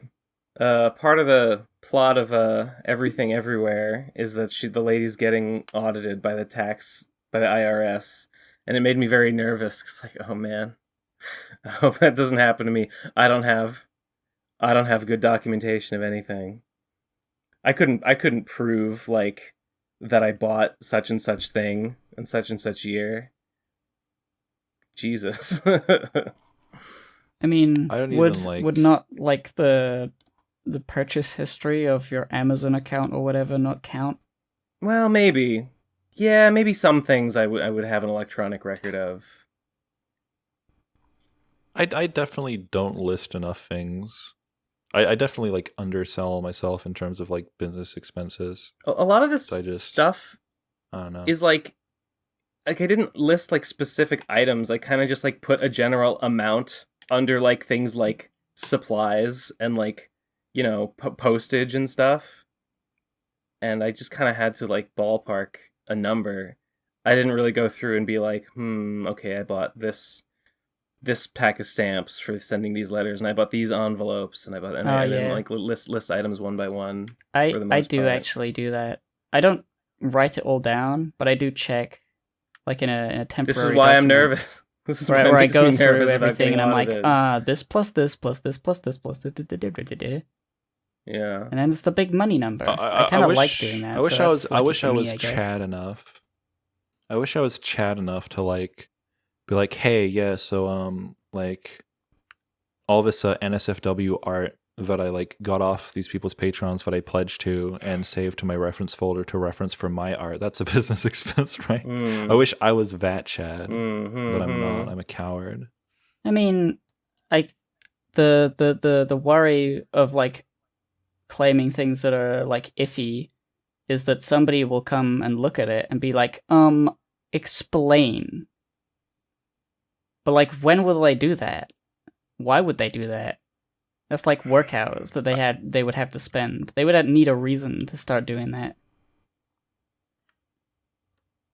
I just don't take risks. Like the only like things that like I can be like certain about are like if I'm buying computer parts, because that's literally like I cannot do my work without computer parts. That's the only thing I can be like certain of. Yeah. Everything else is like, I mean, like there's a lot of things that sort of count, and I'm like, I'm just not gonna. I'll just pay a little more taxes. Fuck it. Yeah. I don't want to. I think be a sneaky boy. I think there's a Simpsons episode with taxes where Ned is doing his taxes, and he's like, he has. The joke is that he has legitimate excuses for like claiming things on his tax return or whatever. And he's like too like nice, and he's like, oh, but I can't do that. That would be, like he's making up reasons why he can't claim anything.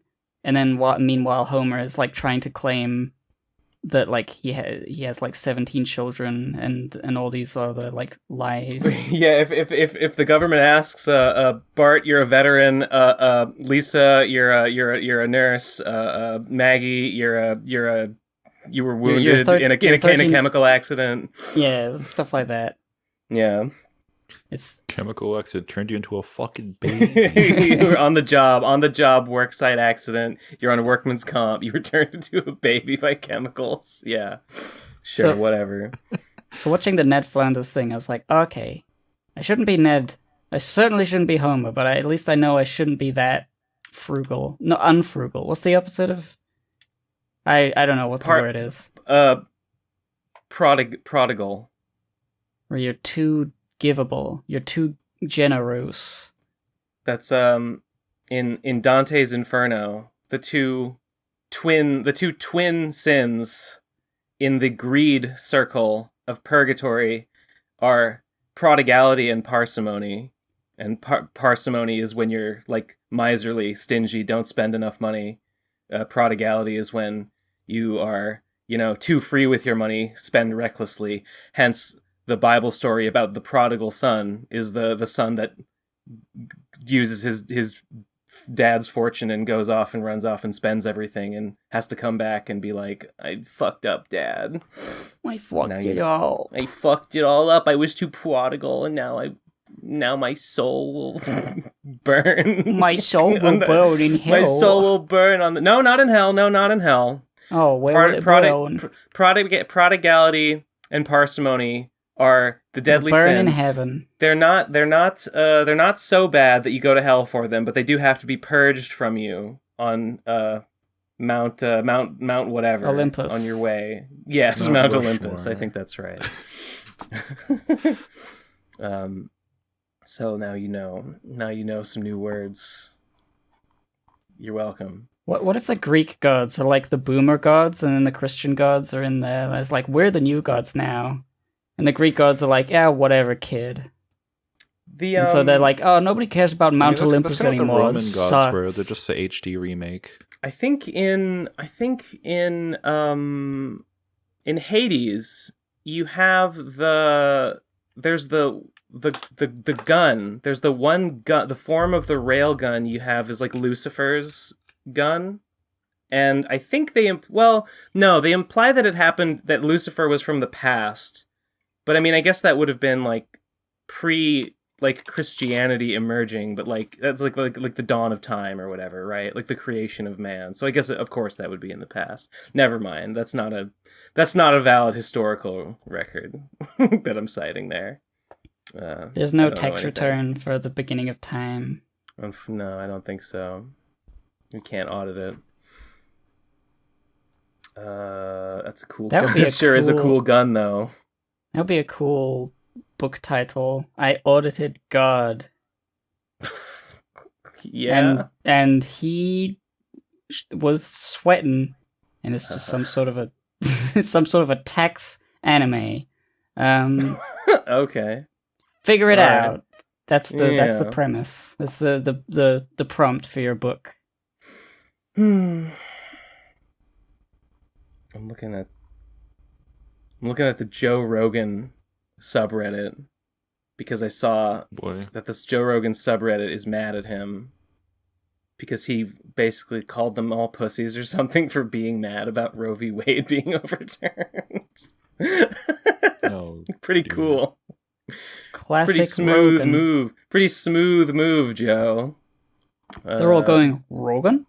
Wait, Rogan. Like question mark? How could you? Betrayal! Betrayed me! Glory? Haberdashery? Okay.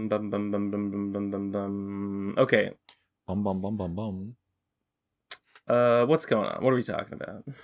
I think that whatever we were saying is over. What do we think about voicemails? Well, I don't really have a topic, just a comment. I think I definitely have ADHD, and I'm gonna look into going to a doctor and saying, "Can you just say that I have it? Can you just say it?" And then they'll say it, maybe. What makes you think that?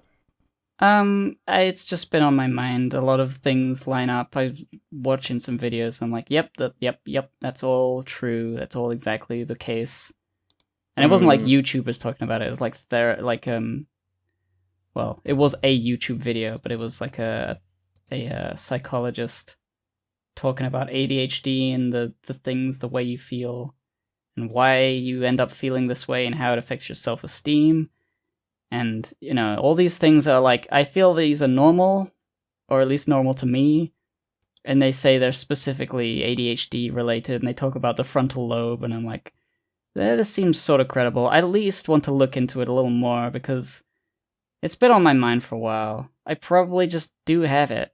I don't know what will change if I know, but at least I won't be lying if I say I do have it. I've seen ADHD Twitter make long threads about like the memory issues that come with ADHD, like and very very precisely lining up with issues I have with memory. Where like Kai will come out to the living room, have a whole conversation with me about like what we're doing for dinner or going to the store or something, and I'll like respond on everything, and then later like I don't remember the conversation and I have no recollection of it, but like he and my roommates will be able to corroborate that it happened, and I just don't fucking have any memory of it because at the time I was like animating or something, and I guess somehow on autopilot I managed to do a conversation without remembering. And this sort of thing happens a lot. It happens way too fucking frequently, and it's scary. But a lot of people on ADHD Twitter were like describing similar experiences they had, and like that's like part of it. And so I don't know. I mean, I don't have a diagnosis, so Yeah, sometimes I when I am wonder. on a big ADHD moment, I think that people send me pictures of their penis, and they didn't do it.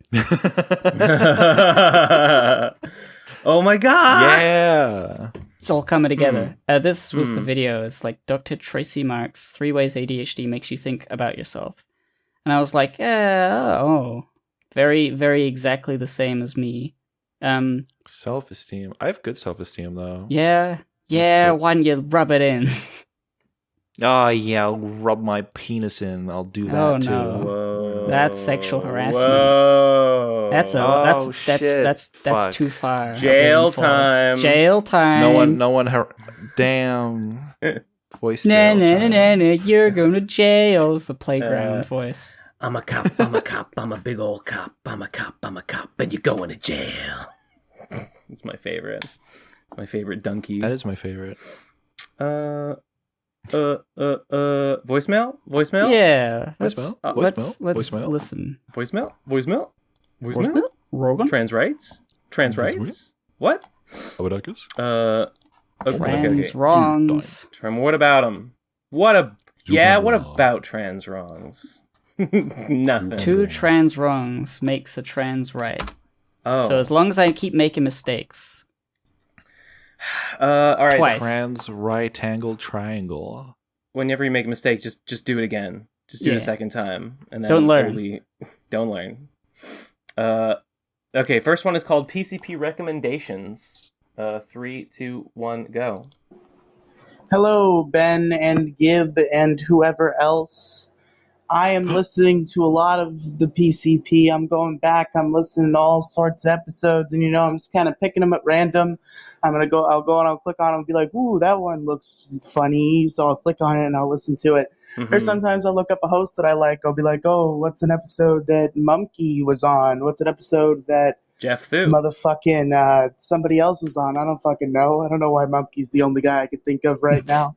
Anyway, you guys, you, Ben and Gib and whomever, should tell me, shout out episodes that you remember being good There's too many. of the PCP so I can go and listen to them. The one where That's what you should do. The Just one- tell me episodes. I prefer old stuff just because I like bigger casts, but if there's anything in the new era that you remember being particularly good and funny, oh my god, I'm open to it because I'm still listening to current episodes 8 more too, seconds. so I don't give a fuck. Jesus. Yeah. Please. Okay, my recommendation. I don't remember what it's called, but the one with the Them Snakes rap.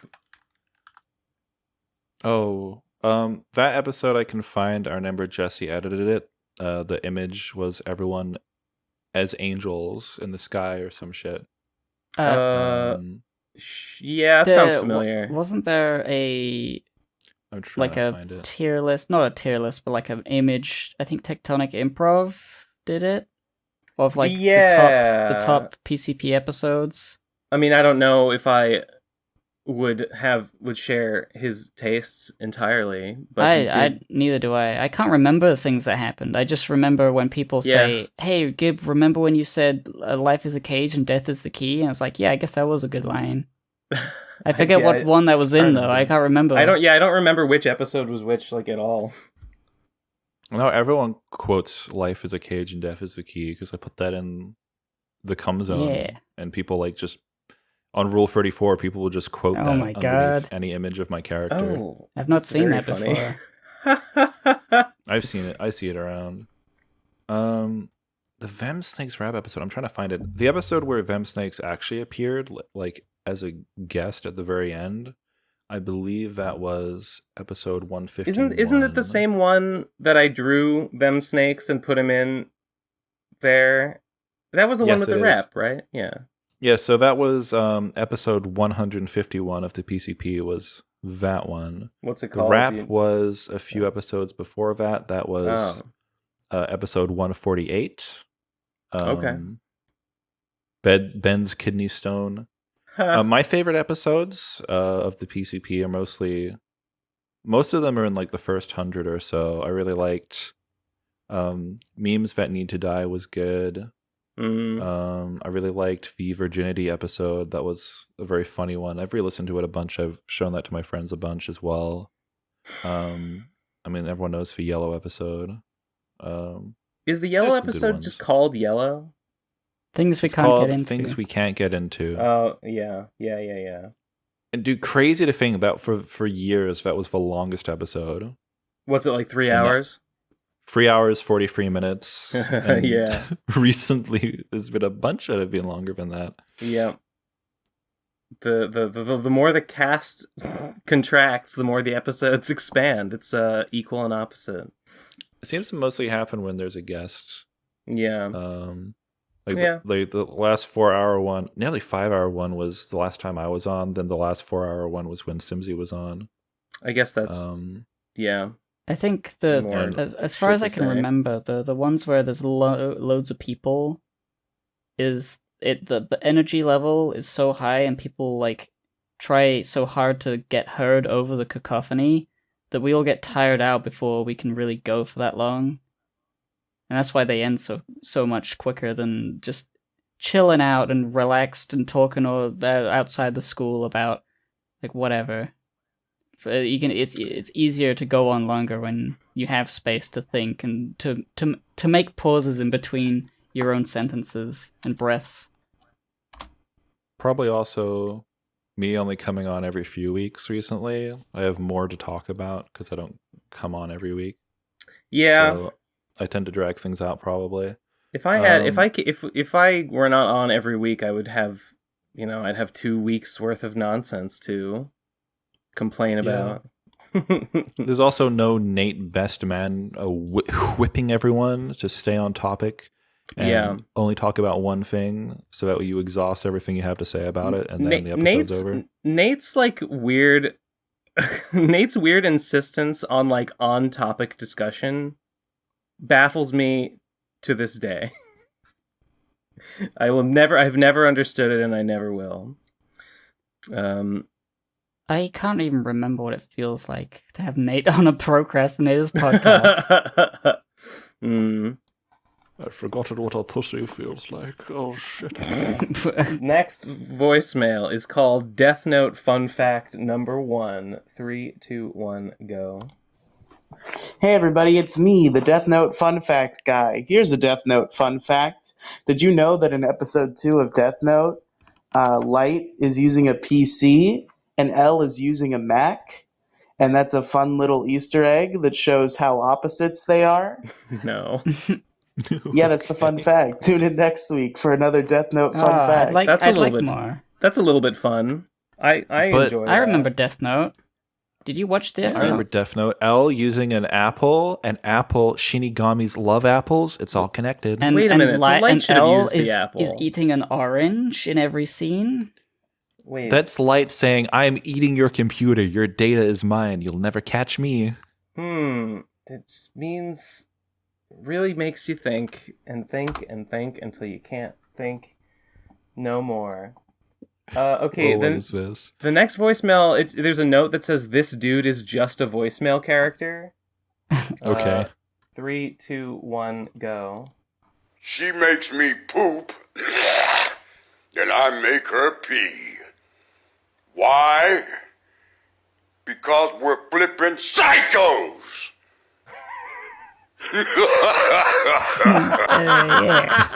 Yeah. Yeah. Finally, a I'm good just- YouTube video. I'm just smiling because he's having fun. Yeah, his enthusiasm is infectious. That was a good laugh. Great stuff. Next one is called Hello. It's short. 3, 2, 1, go. Do an impression of a former PCP member. Hey everybody, it's me, Monkey Jones here. Homie, did you eat the marshmallows out of my s'mores, homie? You bitch. What do you think? Damn. That was pretty good. Thank you. That's my Monkey Jones. What do people sound like? Here's my impression. My impression of Trixie the Golden Witch is I like to watch little girls getting fucked. Just say it matter-of-factly like that, with no voice at all. Just say it over and over again. That was my Gibbon impression. Oh wait, you're still here. Damn. No. Damn it. Wait, what? I can't do it. I can't do an impression of a former PCP member. Okay. We're floundering. Let's go to voicemails. That's Nate. We're floundering. Hey, Nate. We are floundering. It's Nate. Welcome back. The difference now is that when we flounder, we just keep floundering. Yeah. The flounder 100% completion rate. I can do a pretty good mage impression, actually. Yeah. Oh, I get it. You're not talking. I mean, yeah, you just draw in instead of talking during the podcast. You basically are the new mage. I kind of am. I'm animating, yet somehow make the episodes long. I don't know. The next one I think is just a text question. It asks, "What do you think of the new Merryweather logo?" And I do not know the Merryweather logo. I have no opinion about it. Wait, I saw discourse about Merryweather last night on Twitter randomly, and I don't follow Merryweather. I just saw people talking about it. I think I saw that discourse as well. It was something like they had a comic that was like, I'm 14 and this is deep, sort of a message to it. It's like, how do you know you exist? Oh my god, I don't know. And it's an anime girl saying, presenting the idea. And it's like, oh, I know the one you're talking about. It's like, yeah, I mean, sure. In the comic, the guy says, wow, this person's weird, which kind of seems to be the message to me. Look at this weird girl. I don't know. I don't really get dumb stuff. I don't really get what the point. I don't really get what the joke is, but like, I don't know. It doesn't seem like there's. Wouldn't it be sexy if a hot anime girl was like having edgy 14-year-old brain eurisms? That's probably is that the point? I don't know what the point. Well, is. I'm looking at Merryweather's Twitter. They've made a follow up to this. They say, clearly I must have made a mistake while writing this because everyone thinks it's about nihilism. It's just a strange girl talking about consciousness, and the point of view character thinks she's a weirdo. I'm not a nihilist, and the girl isn't meant to be either. So... Alright. Okay. Alright. I don't get it, though. I think the interpretation I saw is like, yeah, like sometimes in the subway you just meet fucking weird people who just talk at you too much and say weird shit, and like, but what if it was a hot anime woman this time? That seemed to be the vibe that I got. Wouldn't that be crazy? It would. I think it's just the fact that it comes across totally sincere. I don't even see like the punchline, if there is one. I don't.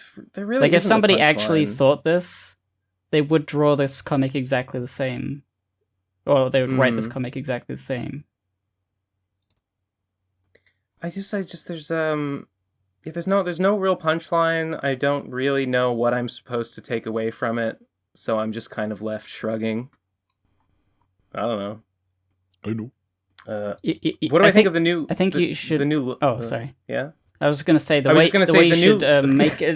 you should make it more obvious is have the guy say "What the fuck," and that be the last thing that's said.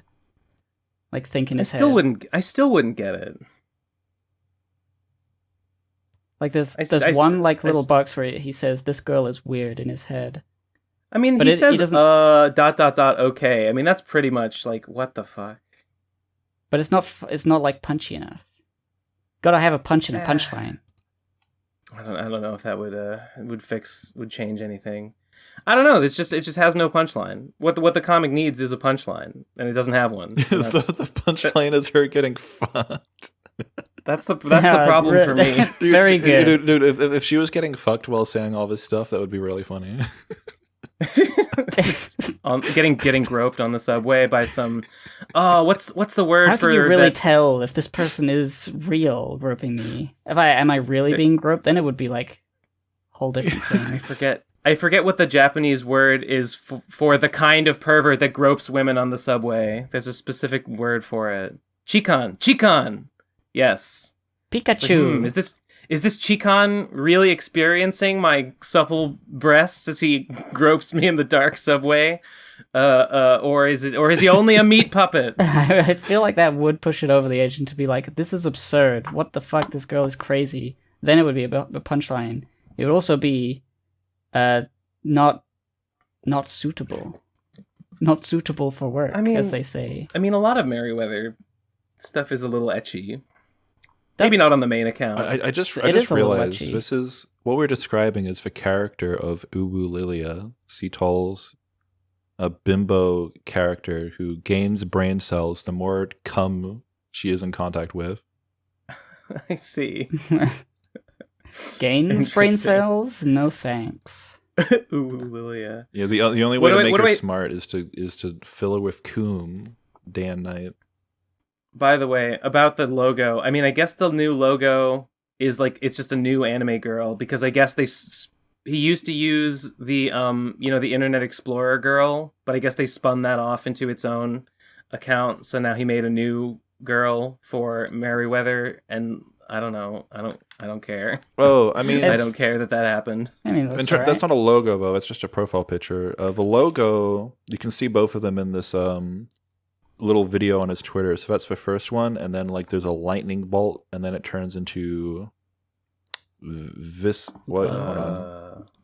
There you go. Logo. So that's the logo update. Those two images. Oh yeah, that looks like a legit thing.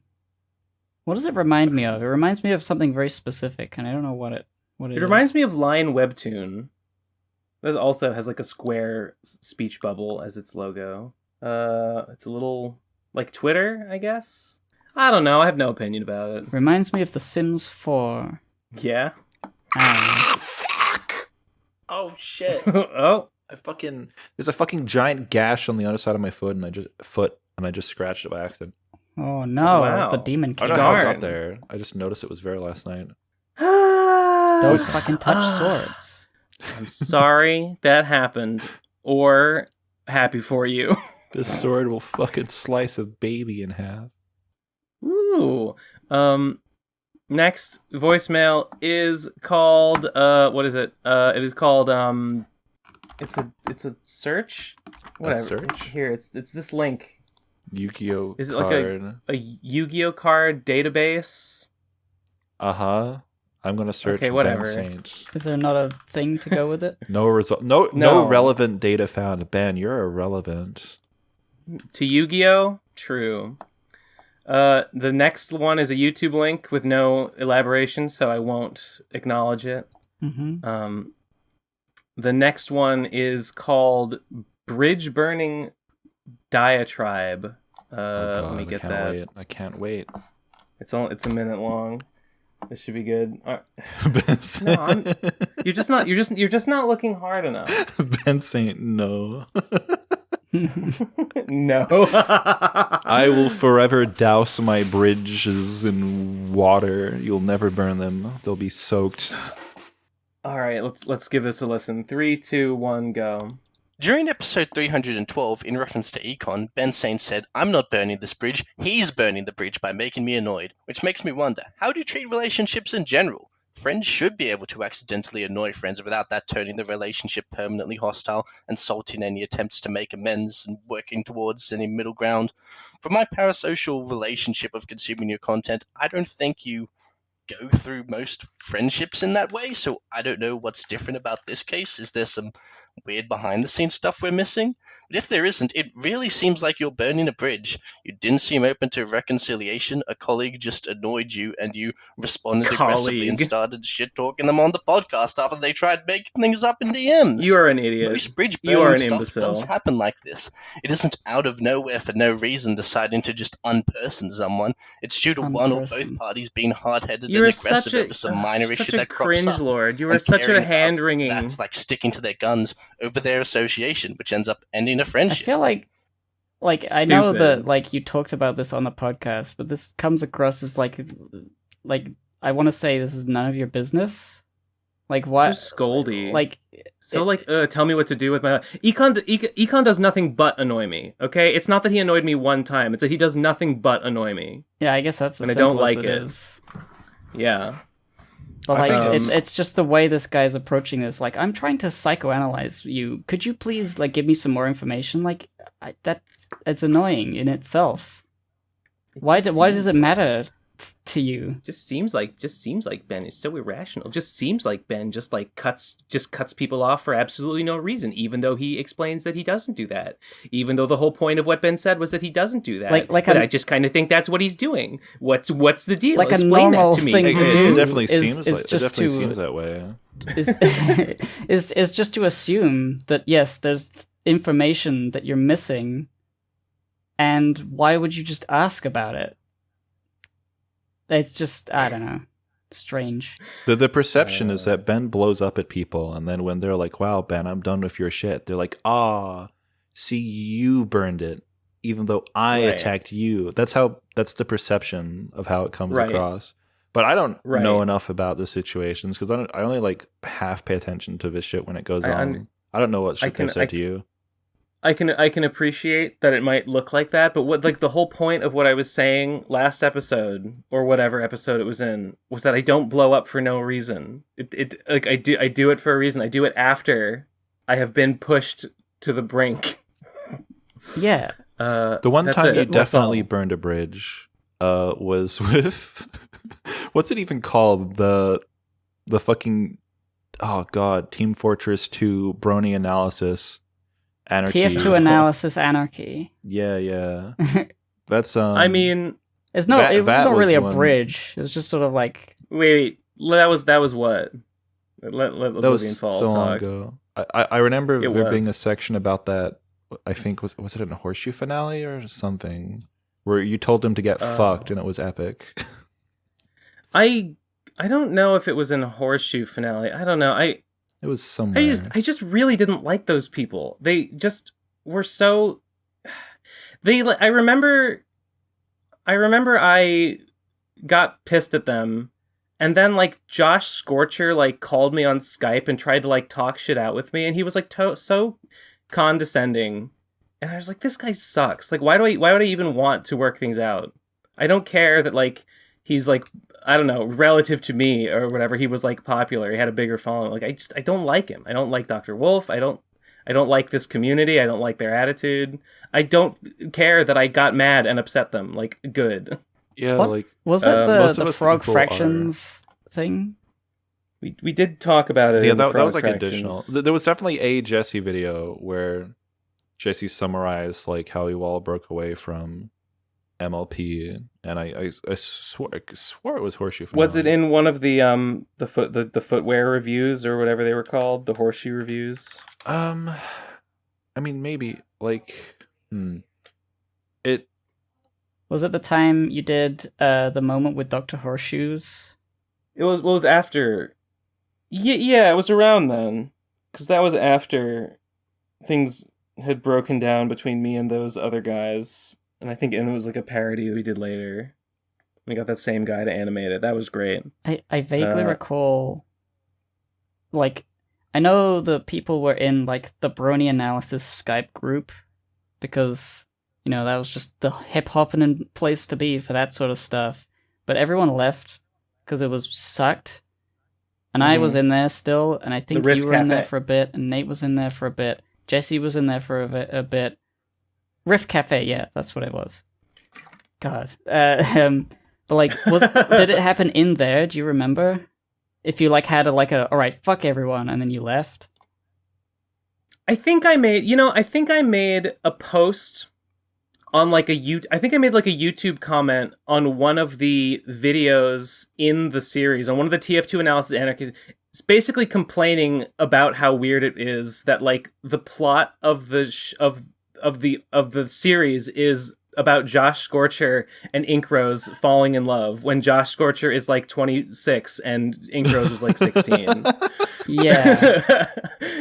And I think that was what like finally was like the last straw, and they were like, we don't like you, but also we want to like talk to you, and like we have Josh Scorcher be like, hey buddy, like what's going on with you, man? Like why are you burning this bridge? Why are you burning this bridge, man? Why are you being so irrational, huh? What are you gonna just cut us out as friends because we just annoyed you just one time? That's so weird. Why would you do that? It doesn't make any sense. The only What really happened? I mean, those people do mostly suck, so it's I think fine. So. In hindsight, I don't. Yeah, it's being away from that is good, actually.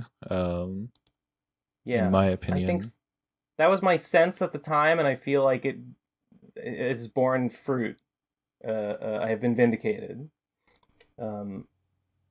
Is this from Horseshoe Finale? Yeah, but it's from Horseshoe Finale. Yeah, that's where I forgot about this. Yeah, that's where I heard about it. I mean, obviously it's very vague, but I think I was already kind of on the outs with them because, and this is funny, I would argue with a guy called Brawny Buck who just was a homophobe. Oh, fuck that guy. I know that. Brawny Buck just was like a homophobe, and I would get pissed at him about it, and I would argue, and people would get mad at me for being like mean, for being argumentative. That's definitely the whole thing in the Rift Cafe was somebody has a terrible, shitty opinion, and somebody gets mad, and people get mad. But getting mad is the crime. But getting into an argument is such a heinous crime. We're bronies. We have to love and tolerate each other. We can't love and tolerate this bigot, please. It's just like they couldn't look beyond the fact that there was a disagreement happening, and so they started shaking and shitting and crying and coming.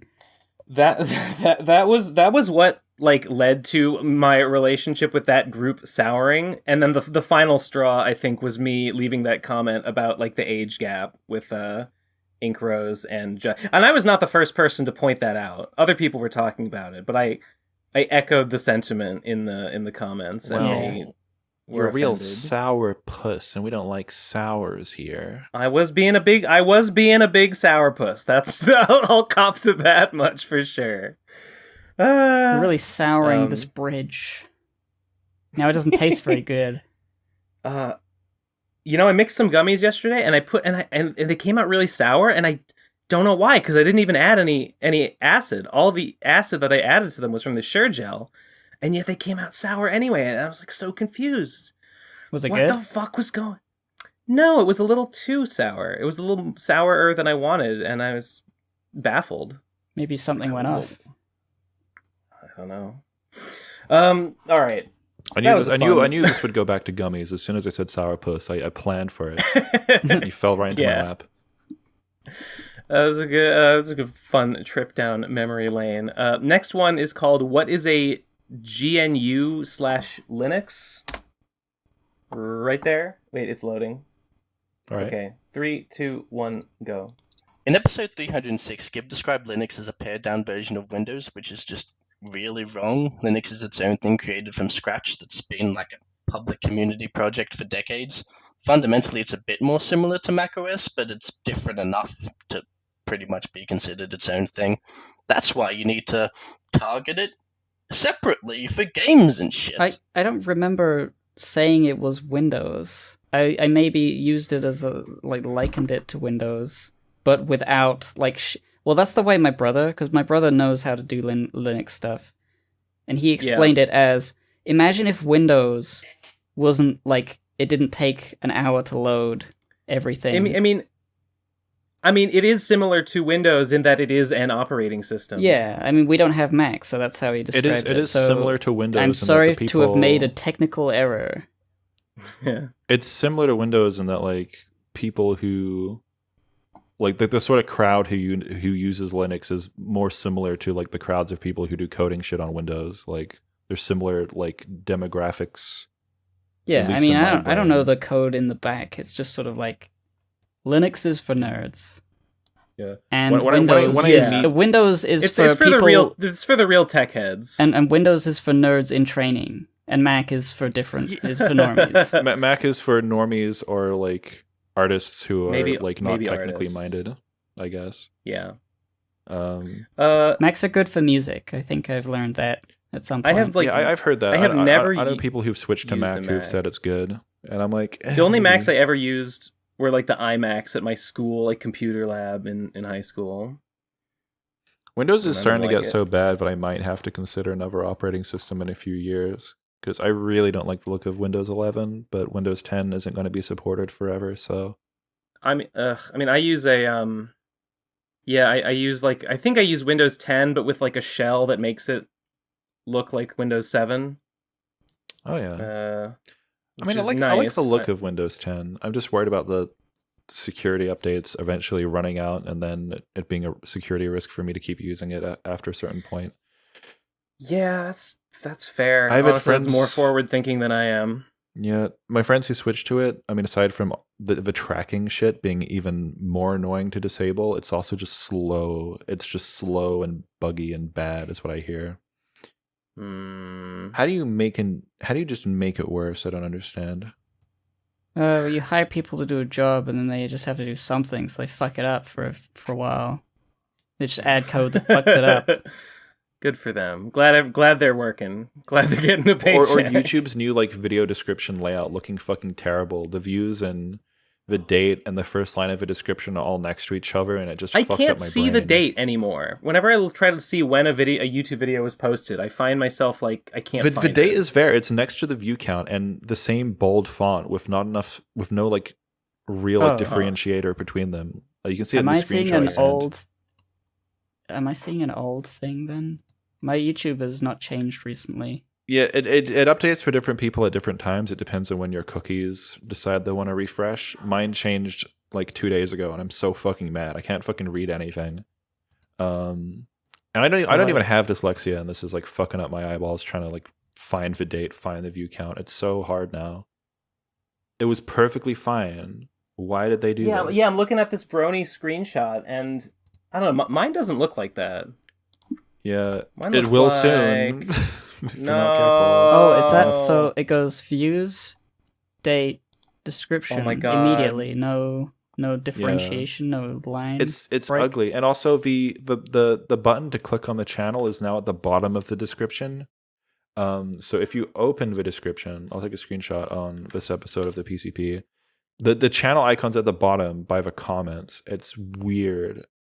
And also the font is different. Like the font for the title of the video is also different and harder to read. I don't get it. I could imagine it's for mobile stuff. Like you're scrolling down past the description. By the way, would you like to subscribe? I'm not on a fucking mobile phone. Well, why is everything vertically with the program, oriented? There's never ever going to be a desktop anymore. It's all going to be in the palm of your hand. Yeah. Shorts, you can't rewind or like find your way, click to a middle of a video. You can only play. There's no way to rewind or anything, and it's annoying. Shorts are kind of unbearable to like use it like with the user interface. I click on one, I'm like, oh, it moves. It's clicked onto the next one in like the algorithm queue. So I go back, and then it just replays the new one that I was just trying to get away from, and then I try to go back further than that, and it's just I have to turn off the whole thing. I close the entire tab out of frustration. I can't believe how annoying YouTube Shorts are on desktop. I don't know why I would watch them on desktop. I don't think I've ever clicked on a short, and I never will. They just sometimes appear where it's like, here's a video, here's a YouTube short, click on this one. And I sometimes do. Oh, I know, and then you're locked into like the shorts, and then like I try to like scroll, and then it's like, oh, you're locked vertical, and there's just a vertical strip of videos with all this empty space. That part of it, the scrolling, is so, because it's like they have the short playing, and then like underneath it is the short that's coming up. And if you scroll, you skip to the second one. I usually scroll when I click on a video to see the comments, to see the description, but there is none for YouTube Shorts. Yeah, not that I can and simply see. by scrolling, the next video starts playing, and the And it's audio like, you're oh, listening to fuck. disappears. And it's like, fuck off. You're It's ruining so- my day. It's like, what if we did it bad? That's YouTube. That's YouTube in a nutshell. What if we did it bad? You know, we had like a good 6 years where like the only complaints about YouTube were about like internal stuff. Like the UI and layout was fine. Because we remember like back around like 2010 to 2013, YouTube would update their layout every like year or two and everyone would be mad. Like they kept it pretty good for a while and now they're fucking it again.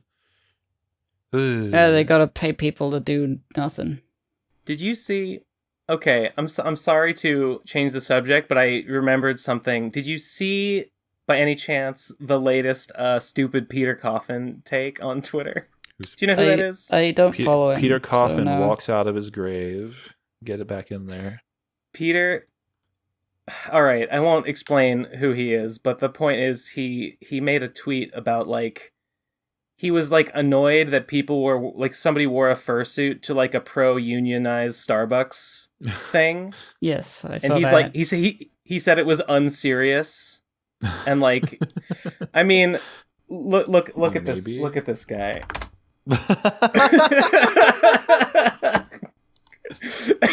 a real serious academic rooted in materialist dialectical theory. What is he? What? That's I a don't know. good Papa Smurf beard, actually. It's a very blue Sure. beard. Sure, yeah, it looks all right. Looks all right if that's what he's going for. He's going for the Papa Smurf American. Anyway, just scrolled by that and remembered that it gave me a chuckle. A fuckle. A shekel and a heckle. The next one. Okay, next one. I posted it up a little while ago. It's called Michael Jackson Trans Race. 3, 2, 1, go. In episode 307, you guys were talking about transracialism and ended up saying that Michael Jackson is transracial, or maybe an example of being transracial, which, as far as I can tell, isn't true. It seems like he just had a skin condition which turned parts of his skin white, which he was initially covering up with gloves and shit, but eventually it got so bad that he decided to just bleach his entire body so that it'd all have a uniform color instead of having some blotches everywhere. So it wasn't really done out of a change in racial identity, but because of a skin condition. Okay. Well, sounds like you know more about it than I do. I know all about Ben's skin condition. What does that mean? My skin, I'm turning black. Joe Biden sucked out, he said, "You ain't black if you don't vote for me." And he sucked out all the blackness from people, and then he's giving it to me slowly. Just to you. We Only you. worked out a deal. Yeah. Next one is, okay, the next one is, will the Switch 2 come soon? And then the Nintendo, and then Switch 2, and then that's what I'm talking about. I hope it does. I'm hyped for it. I don't know. No, why would they make a Switch 2? Everybody loves the Switch. Didn't they already make a version of the Switch that was OLED? Did they make a light version or something? Or a version that doesn't have the disconnected controllers. It's just entirely portable. Yeah, I think that sounds familiar. They probably did. And good for them. They call it the stationary because you don't change it. You don't switch I don't see why they would make a Switch replacement while the Switch is still dominating. So probably not anytime soon. What would they even put on the Switch 2? What would they do with the Switch 2 that they couldn't do with the Switch? They could put it as a VR headset as well. Now that, honestly, yeah. Why wouldn't Nintendo make a VR console? It feels the technology has come a long way, and it sort of works. Yeah, now. it's strange. Nintendo is. Oh no, I think they have done something VR related with the cardboard thing. What was that? The Nintendo Labo. Oh. I feel like there was VR, a cardboard thing that you put on your head, and like some of the games are in that. Or maybe I'm just misremembering. That sounds familiar. I didn't know if it was a Nintendo thing. No. It's like you just put your phone. You just put your phone into the little cardboard. Yeah, that's thing. That's right? that thing. No, the Nintendo Labo thing. I saw Germa make it, and it's like a gun or some sort of like shooty thing, and it's like a visor, and you put the Nintendo Switch screen and you put it up to your face, and then it's like you're shooting in VR, kind of with the. I don't fucking remember. Okay, sounds interesting. It sounds like a Nintendo gimmick. I feel like they would have. They should have. Not that they should have, but they would have done more with VR. Seems like they're sort of. I feel like they wheelhouse. could do a VR console. Yeah, maybe they're gun shy since the Virtual Boy. They gotta come back. They gotta come back with the virtual. Man. The virtual non-binary. The virtual baby. Yeah. Next one is called Notability: The Downfall of Wikipedia. 3, 2, 1, go. In episode 312, y'all talked about an article getting removed from Wikipedia for not being notable, as if that meant it got too few page visits or something, and started saying stuff like, oh no, will this article get deleted if no one looks at it 10 years from now? When that's just not what notable means. On Wikipedia, notable just means multiple news organizations published articles about this place, person, or thing. So no, this isn't some slippery slope that'll destroy Wikipedia. It's a policy that they've held consistently for over a decade. Okay. So maybe I didn't understand what the word notability meant in that context. However, I remember we were talking about David Firth, and David Firth is most definitely a notable animator who should have a Wikipedia article. Yeah. So by that, if that's the standard, then it's a bad standard. Like, yeah, also, he hasn't been published in a lot of major outlets or anything, but that's fine. He shouldn't have to be. Yeah. He's notable, damn it. I don't know. I don't like the tone of this guy. He's a little nitpicker. Yeah. He's going around trying to pick us with nits. Yeah, a little bit. Isn't it clear from our discussion that it's these small technical foibles and things are not the meat of the conversation? Clearly, the point is that David Firth having his Wikipedia removed shouldn't have happened. And that's also, why we're talking about it in that way? You floated the idea of page visits, and then the conversation stared into you talking about published media articles and stuff. You did get to the correct conclusion eventually. I remember. I listened to it yesterday. Well, fuck. So what? I don't get why he's correcting you. What does this guy want? When you already said the correct thing afterwards. I think this guy might have broken Rule 1 and not listened to the whole episode before he made his voicemails. Maybe.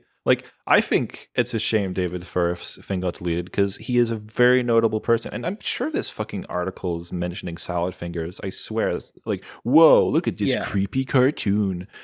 That's probably happened. Everybody knows salad fingers. Yeah.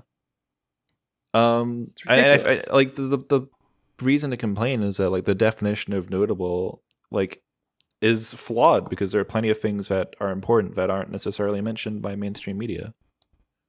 Exactly. That are significant. That's kind of the point. Yeah. Which again was discussed last week, so I don't get this voicemail. I feel like he's nitpicking. If he's gonna pit more nicks, I'm the nitpick nerd. He better have a good argument next time. He's a new Nate fucker called the Nate Picker. Nate picks. Nate picks. He picks every episode, see if Nate's in it. Next one is called Tom, upload the podcasts to Apple Podcasts. I have a feeling I know what this one's going to be about, but 3, 2, 1, go. Hey Ben, remember Behind the Bastards, Robert Evans, the podcast from a year or so ago? Yeah. So anyway, I never listened to it. He did an episode, or a 2-part episode, on Christine Weston Chandler, and oh my God. I thought that you would find it interesting and funny and sad and shit. Perhaps. And yeah, now you and all the listeners know about it. Bye. Okay. That's kind of funny. I thought he did about historical figures. It's kind of funny he would do a Chris Chan episode. Wait, who? This podcast is about this behind the bastards. It's like telling the story of like villains from history. I think that's what it's supposed to be about. Dictators and stuff. Classic villain of history. Some idiot that got trolled online.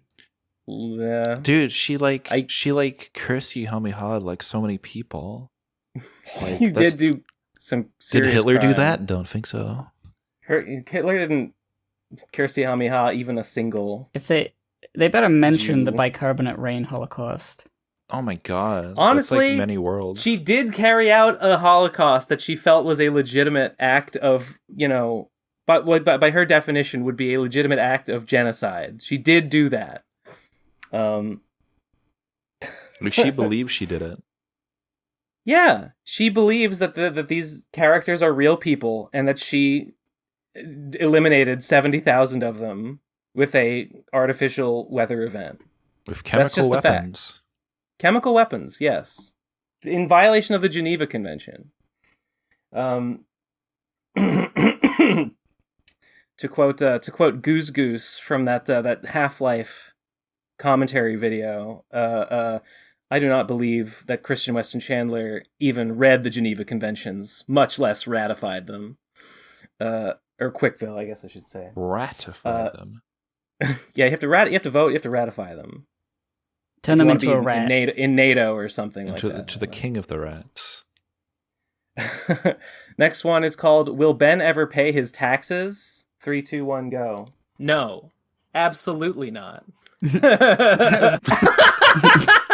I did pay my tax. I already paid them. Yeah, that's a good clip. Though. That's a good clip to use. Absolutely not. Laughs maniacally. I'm gonna download that one. That's pretty good. All right, next one is a tweet from Drinking Moth. So reincarnated Samurai-sama wasn't mages but maze, huh? Okay, I'll draw American one too then. Alexa, play Kill la Kill opening 2. Oh, we've got a whole... Oh my god, those are the snakes in the fire. Oh, they are.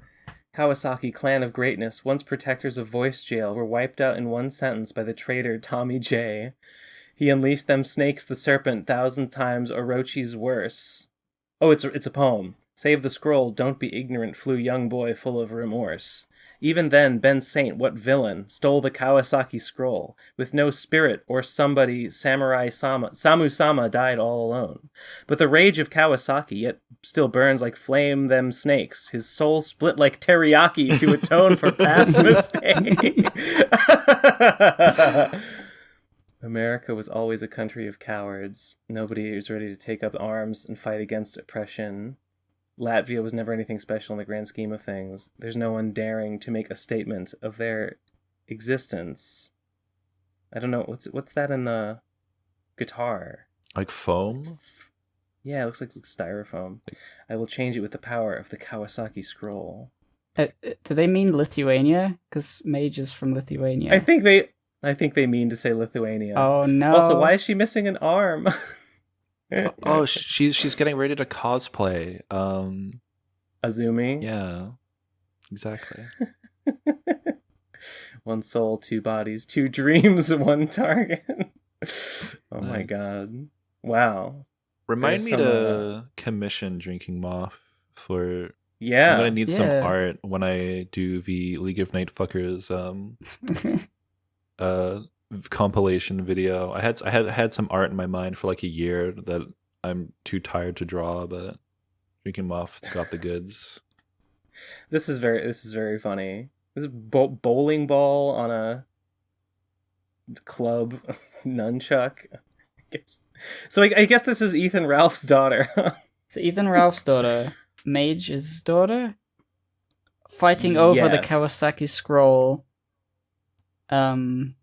For their own ends and fighting over it. It was, I mean... Why does she have a bowling ball on a chain? Simple as could be. I don't... Oh, because she was born at... her parents were married at a bowling alley? Oh my god. Maybe she was also born in one as well? I don't know. Yeah. Wait.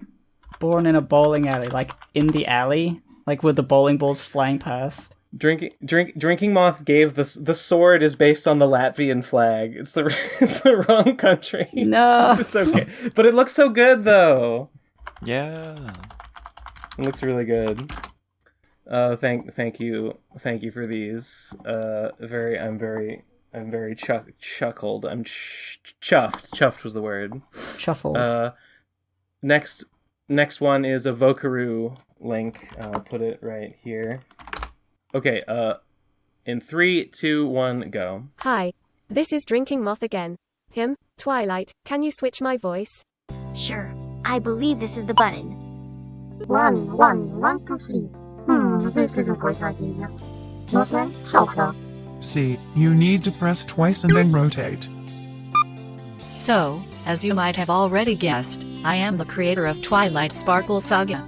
Sorry for sending some red herring shittier voicemails, hey? If you have any questions about the whole thing, feel free to ask. Now that narrative is over, I will answer them clearly. Also, as a long-time listener, I must say my thanks. Ben, you were the reason I started making comics. I just caught you once drawing vapors on stream. Gib, your baby jail babe. Whatever. Shown me that you don't need to have super pretty hyper-realistic art to tell an engaging story. Oblivion Fall, thanks for showing me Voice-O-Meter. None of this would have happened if I had to register at every SFX site, download every YouTube video, and pay for every text-to-speech or deepfake server. And of course, thanks to every guest and audience of PCP for listening. Good night, Space Cowboy. Aren't you forgetting something? Ah, right. I will fuck Nate. Yes! I will fuck Nate. I will fuck Nate. I will fuck Nate. I will fuck Nate. I'll fuck Nate. Even I will fuck Nate. Oh yeah. ファッカユービーノセントサマーアンドさよなら。Thank you, Drinking Moth. Hell yeah. That was great. Hell yeah. You know, and right after I already was ready to commission them for some Nate fucker, they just come out here with this. Oh, perfect for the job. I'll hit you up in maybe like a week or two when I'm ready to edit that. I'll sketch up an image, and if you're open, I'll give you money. I'm sorry I tricked you into drawing comics like a fool. I'm sorry. I spread the curse. The art's generally good. I love how the snakes look. The snakes are amazing. Oh yeah. I really love that. Yeah, it looks really good. The pose for the Lithuanian girl, like the way like her the line of action, how her body's like slanted, leaning back. Very very nice pose. Very nice. It's very good stuff. Yeah. What can I say? It's just great. Shout outs to Drinking Moth. Shout out. Thanks for everything. Let's. All right. Next one is it's an Imgur link. Let's see what we got. Oh. Okay. Fun, guys. Glad you enjoy the ride. I see. Oh, it's yes, I get it. That's I think they're all ready to fuck Nate. That Twilight Sparkle does want to fuck Ben. It's true. We're Celestia to save you. Why is Yahtzee? I think Yahtzee was one of the voices right at the end. Yeah, one of a Texas speech voices. I'm not sure who some of these are. Was that Linkara? Linkara. I don't know who that guy is between Yahtzee and Linkara. That must be the grandpa. That must be Twilight's grandpa. Oh, yeah. They said to ask for questions. I have one question. Could you put your voicemails in like a video in like order so we can experience the whole thing? Yeah. In one big like go. Oh, that would be nice. That'd be nice. Yeah. So we can go back to it. Is it them snakes holding that green thing? I mean, it looks too fuzzy to be them snakes. It's got like hands and like wings. Some kind of demon. Some kind of shadow demon. There was some kind of like spooky shadowy voice in one of the voicemails from them. So no, Nate. Is that Drinking Moth in the middle? Is that them?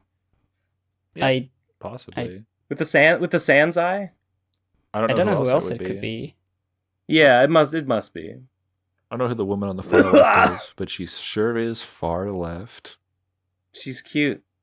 Yeah. She's I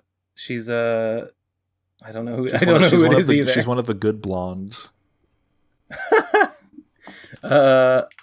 Yes. Next voicemail is called wait, I don't think I Yeah, I did. Okay, here it's called 3, 2, 1, go. Yeah. Okay. Yep, I agree. Good voicemail. Next one is called Ben's weekly reminder, play Deltarune Chapter 2. Okay. Next one is called If Nobody Threw Any Bricks Through Any Windows, What's the Poe? I don't know. The next one is called Your Bugs. Here. There we go. 3, 2, 1, go. And in a way, it's kind of a puzzle game. You know, you're trying to figure out how to render each bug snack catchable, and you can use anything at your disposal. You know, you've got your tools, and you can even like shoot different kinds of sauce all around to like, you know, lead a bug snack one way or the other. They hate some things, they love some things. You can use elements from the environment, and you can even use other bug snacks. You know, make them fight, make them hit each other, set them on fire, all sorts of stuff. And it is really fun. Like, I don't understand. What's the significance of the clip? I think it's just Arlo saying funny things about bugs. You're bugging me. It's a game called Bug Snacks. He's talking about where you like it's like Pokemon Snap but with bug things, kind of. I don't know. Cool. Sounds good. I don't know. Whatever. Okay, next voicemail is called Your Best and Worst PCP episode ever, or Best and Worst. It's just a question. I already said the best one is the Them Snakes rap. Worst one is this one that you're listening to right now. I'd say the worst one is the last one. Oh yeah, because we're only going up. I don't have a favorite. We already got a question about like good voicemail episode recommendations. The Virginity episode is still one of my favorites of all time, just because it's so. I've re-listened to it so many times. I do remember we all thought monsters was a terrible topic, and we all agreed that it sucked. I mean, I listened to it and I thought it was fine, and then afterwards, when everyone hated it, it wasn't that bad. It wasn't great, but it was just kind of. Was I not on that one? I keep thinking that I wasn't on it. I'm not sure. You were on Monsters Free because you showed up with a voice changer and it was funny. Oh yeah. So I skipped the worst episode. I just remember us all like not having anything to say about monsters. From the grapevine, it seemed like it was a topic episode that literally nobody had any reason to talk about. Mm-hmm. But the topic must go on, I guess. Yeah. Or something. Next one is stop with all the YouTube links, please. Yeah, although there haven't been that many. There's been one. I mean, if you explain what the video is, it's more likely to be included, right? If you. Next one is a Social Blade link. I don't know. User not found. So didn't work. Thanks, dude. Okay. Next one is speakpipe.com/PCP voicemail, and yes, that is where you can submit voicemail links. Okay, good job.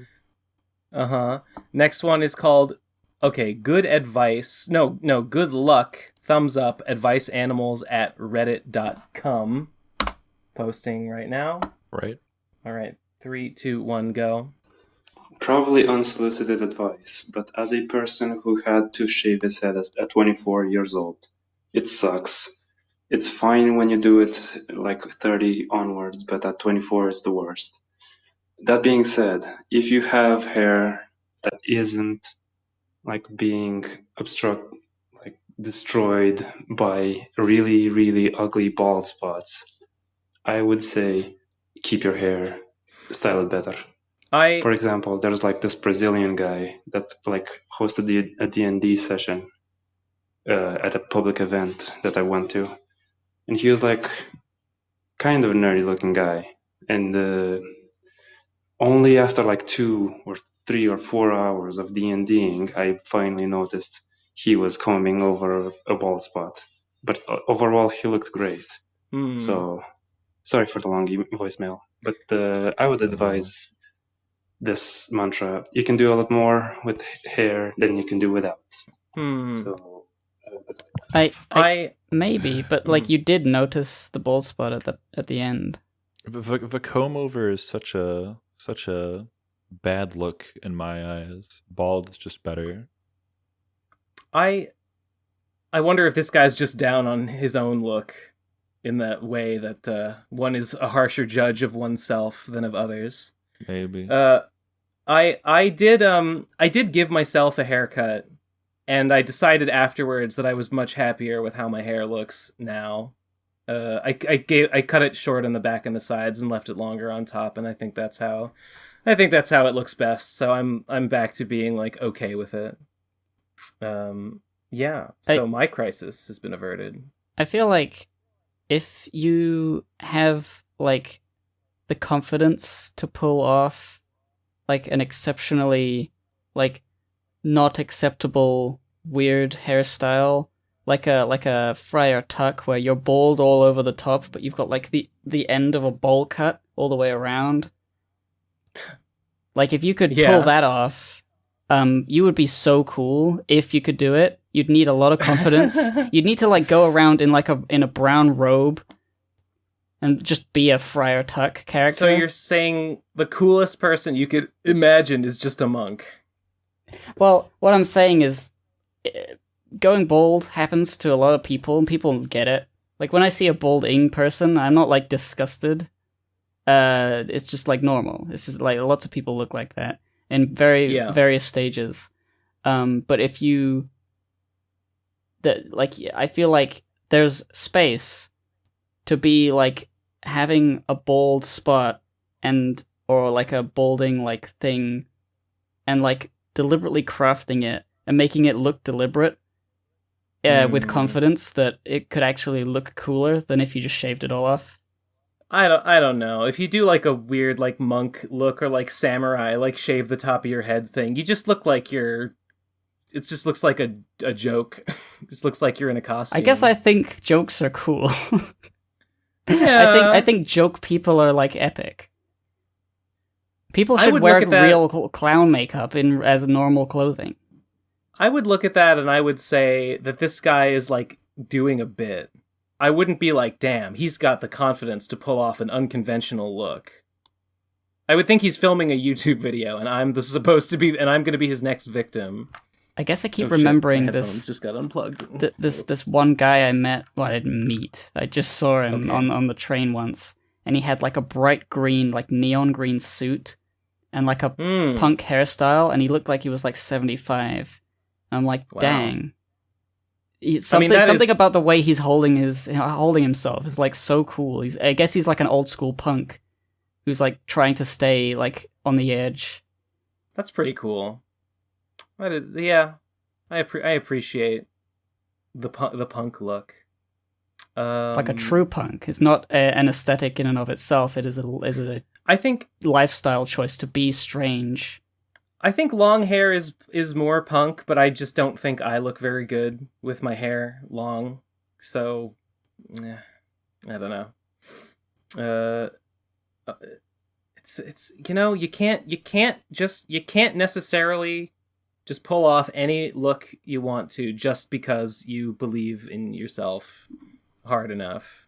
Maybe that's not true. Maybe that's just my doubt. Maybe that's just my own self-doubt talking. Yeah, I don't think I could do it. I feel like I would crumble under pressure and try to like fall into the background so that people don't look at me. But I know it's possible because I've seen people do it and I am impressed. Maybe I'm only impressed because I have shy tendencies. Who knows? I'm not bothered. I'm not particularly bothered by like looking weird in public. That's stuff that I don't really get embarrassed about that sort of thing. So maybe I could do it. Next one is called. Did I skip one? Yes. Next one is called You Dumb Yank. And there it is.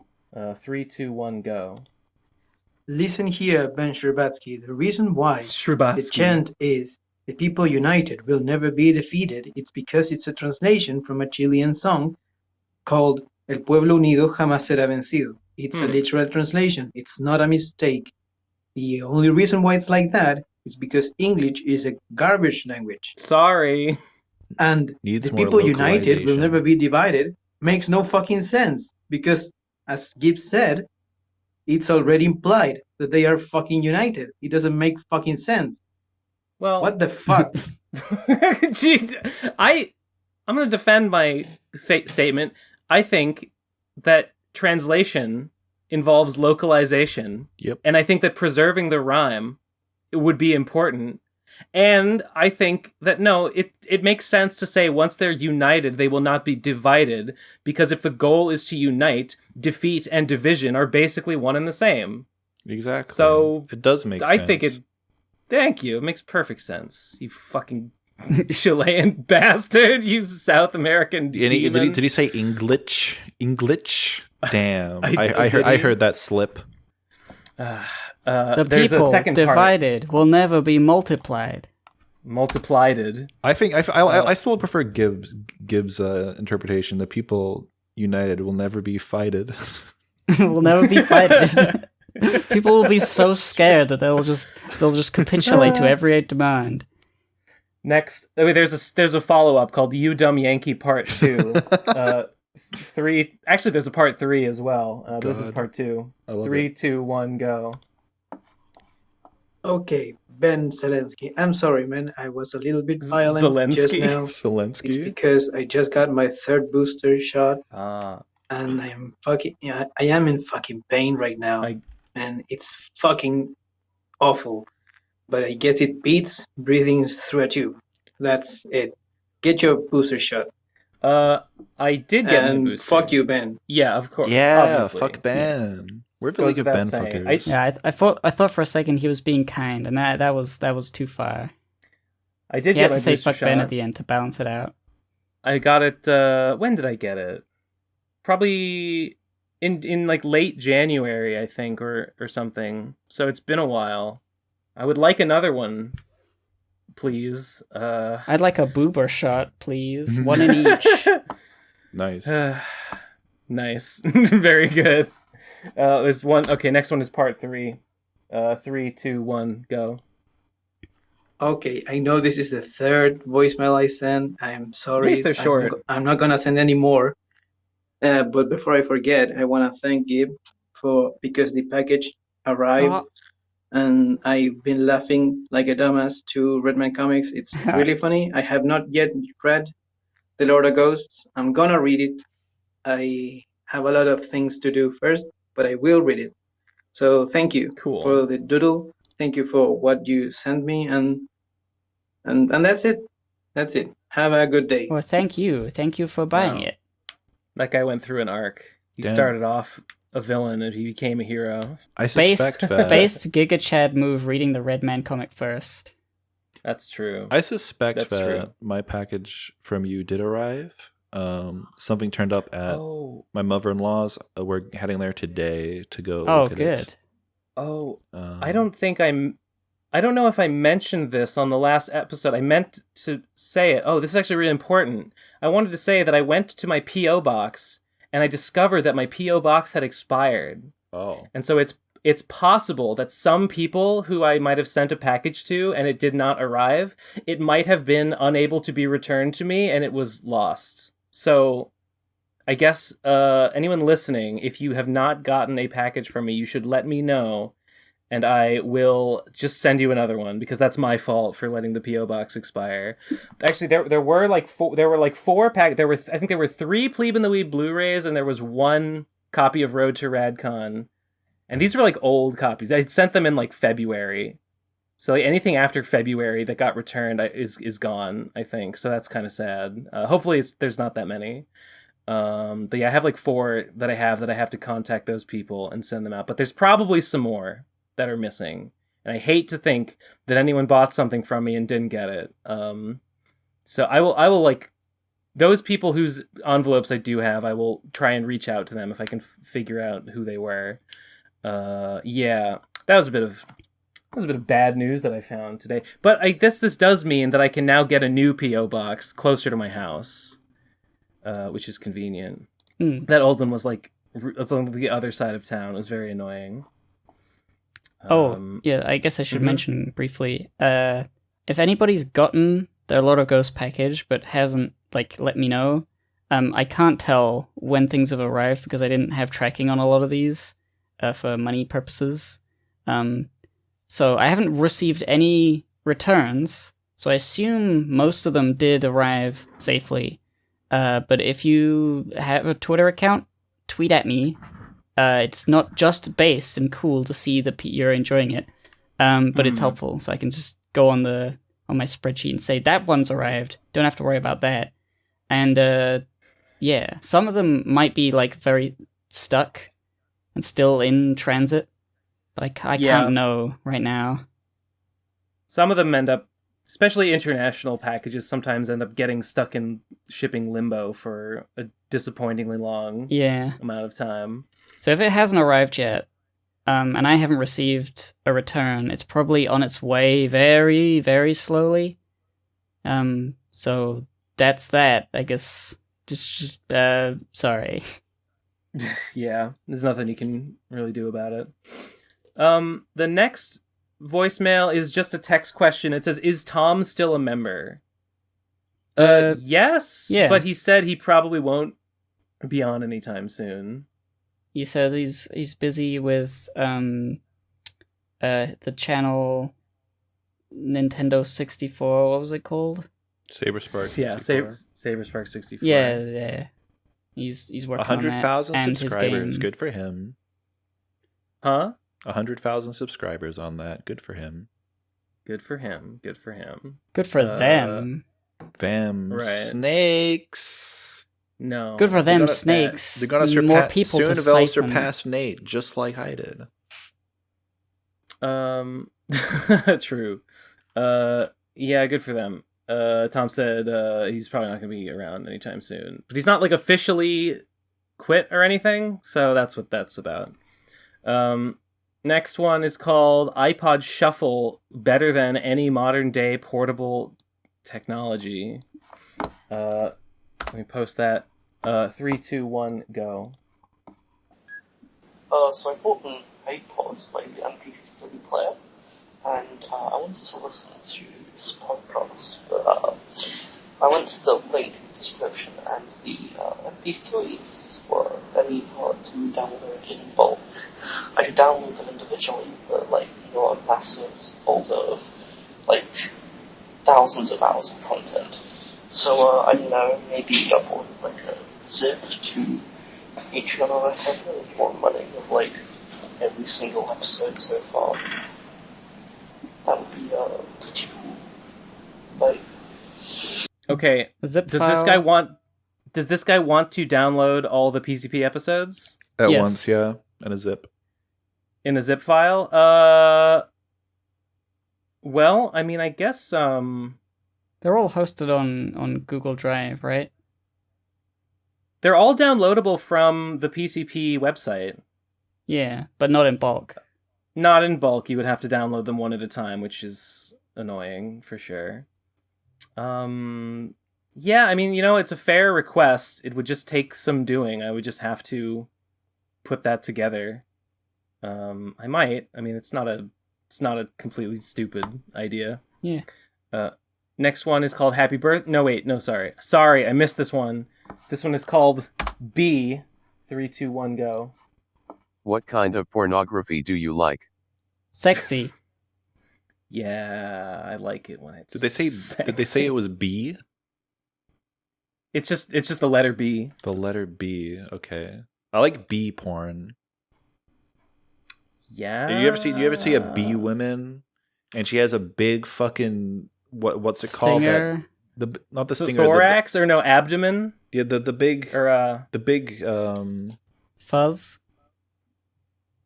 wings, antennae, mandibles.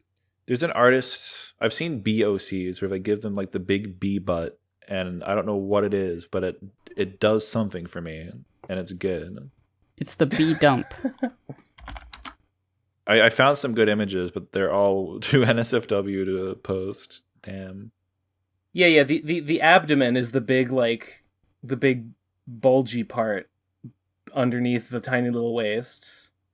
Like those giant ants in Elden Ring that I was. I'm sure I can crop this to where it would be safe enough. It's just 2 pixels. I don't think insectoid women really do it for me. To each their own. I just want to fuck everything. Okay. I see where this is going, and I get it. There's a pretty large boob elsewhere on screen. Obviously, can't show that. Yeah, I can see that. I don't know if I like the thorax. I don't know if I like the sticking out of her butt there.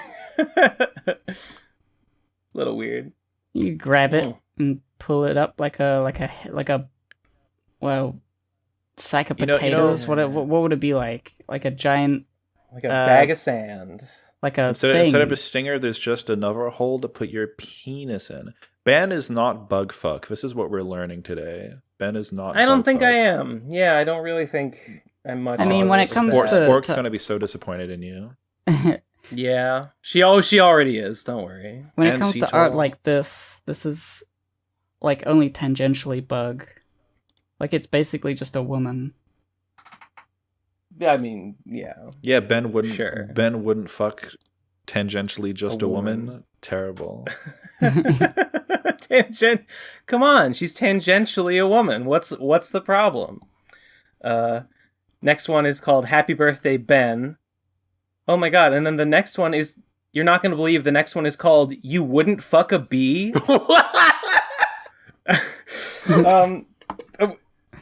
There's an image and an audio, so I guess let's listen to the audio first. 3, 2, 1, go. I am not a horse, I am a bee. I am a funny fucking bee. Oh yes, I have a big stinger. Buzz, buzz, buzz. Celestia, you're off your meds. Oh, she's really going for it. What is there she is. You know what? I like this. You know what? This is better. Okay. But she's a tangential woman. She's not a real woman, Ben. Yeah, she's a horse. I guess I like mammals. No abdomen. No chitin, please. Mammal is good. I'm very vanilla. I only fuck mammals. That is... No amphibians, no frog girls? It's like he knew. It's like he knew that I would be upset by his initial question. He anticipated my response. But how did they know we were going to talk about bees? I don't know. Next one is another Imgur link. They primed us by putting the letter B in the voicemail, remember? That's just a happy coincidence.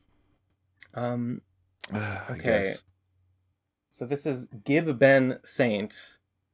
Okay, it's a... Yes, wait, is this an album? Yeah, there's a bunch of images. Oh, let me have a look at these. Flights from England are now landing in Boston. This is the truth. There I am. With my guitar. They gave you such a bubble butt. Oh yeah, a little bit.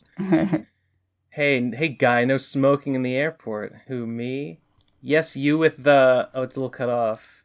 Yes, you with the smoke. It's vaping. It's vape. I'm vaping, dude. A man causing trouble just by standing in place not doing anything? It must be none other than BenSaint. That's how I find you. Vibing. I like that you got your guitar. That's nice. That's a nice detail. I probably won't bring my guitar, but I kind of want to. Do I have 2 guitars? Well, there's the one on the you're holding one, and then there's another one in the baggage claim. Oh. Yeah, why? What? Am I dual wielding? Maybe one's like a ukulele. Maybe it's the 2 guitars from the Rayman video. Or the hypocritical reviews, where like there was the one who talked, and then there was the other guitar that the guitar played. Remember that? Yes, I do. I was thinking about that character recently. I was thinking, wow, Hypocrite was a good channel. Thanks. I like how they drew my face here. I think I look very cool. It's vape. I'm vaping, dude. It's not even coming out of my mouth. It's just seeping out of my skin. Out of your pores. Just like a mist. Saturated with it. It's this guy's oozing so out of my clothes. This guy's so pissed. He's a cop. He's so, of course he's mad. He's gonna go beat his wife, Lamau. Thank you. I loved that. It's very delightful. Next one is called I, Ethan Ralph, am fixing what you did to him, GibBenSaint. There it is. Okay, 3, 2, 1, go. Hi, May. Last week, I took the baby to the Prague AOA church camp I went to when I was a kid. I probably never told you, but I like dicks a lot. Mm-hmm. But now I'm straight, May, and so will our baby be. That's great. When he's back, he'll be a completely different person, just like me, Ethan Ralph Sr. My son, Ethan Ralph Jr. will be a completely different person by the time he comes back. Hoo-wee. Hoo-wee. Wow. Wow, me too. That's some shit. Thank God Ethan Ralph isn't gay. I couldn't bear to share a demographic with him. I know. I'm glad he got that sorted out at a young age before it could cause problems. Now I can. I don't have to feel bad about shitting all over him. Absolutely. What command is that? Nothing really happened in that voicemail. What happened? Setting up the next scene. It's a slow burn. Next one. Wow. Pardon. Next one is called Hades. Okay. There it is. 3, 2, 1. There's only 2 left, by the way. 3, 2, 1, go. I started playing Hades again during my COVID adventure, which was hard because the game makes you push a lot of buttons to do a lot of things. But you talked me into trying the gun thing, and I like the gun. The nice gun. I think I'm bad though, but how do you fish? The gun. I had my first win with the rail, and I think I have the most wins with the rail. It's not my favorite. I think my favorite is actually. I really like the bow. I really like the shield. I don't know. You fish by when you see the little sparkling thing in the water, you just go over to it and press the action button, and then you just pull out your little rod and you'll fish. And then when it flashes and makes a big bloop sound, that's when you gotta reel it in. I've never been too late on a fishing. I've only ever failed fishing by like getting psyched out and hitting the like reel it in button too early. Damn. That's it. I'm like so close to like 100%ing hate. I only have like 2 achievements left, but they're like really tedious, and I don't know if I have. I finished the quest line to set Achilles free and let him go back to see Patroclus, but I have not played since then, so I have not visited Patroclus, so I can see like what are they talking about now. So that's interesting. Next one, and this might be the last one unless someone gave us a last minute voicemail. This one is called Ben, I will release my manifesto, Saint. Oh boy. 3, 2, 1, go. You've got some explaining to do. Last week you said you were going to deliver your manifesto. Last night or yesterday or something, I don't know. A young man in New York shot up a black supermarket and released a 100-page manifesto of memes. Was this you, Ben? Was he acting under your influence? JK, I know you didn't do it, baby. Right? Snake? Did I say that? Did I say I was going to release a manifesto? I don't remember that. I also don't remember. I hope I didn't say that. That's too bad. No, I didn't know that guy. Nah, he... Obviously we... No, I don't even want to joke that, like, we agree on something. That's terrible. No, I don't know. Fuck that. Sad. I'm sad thinking about it.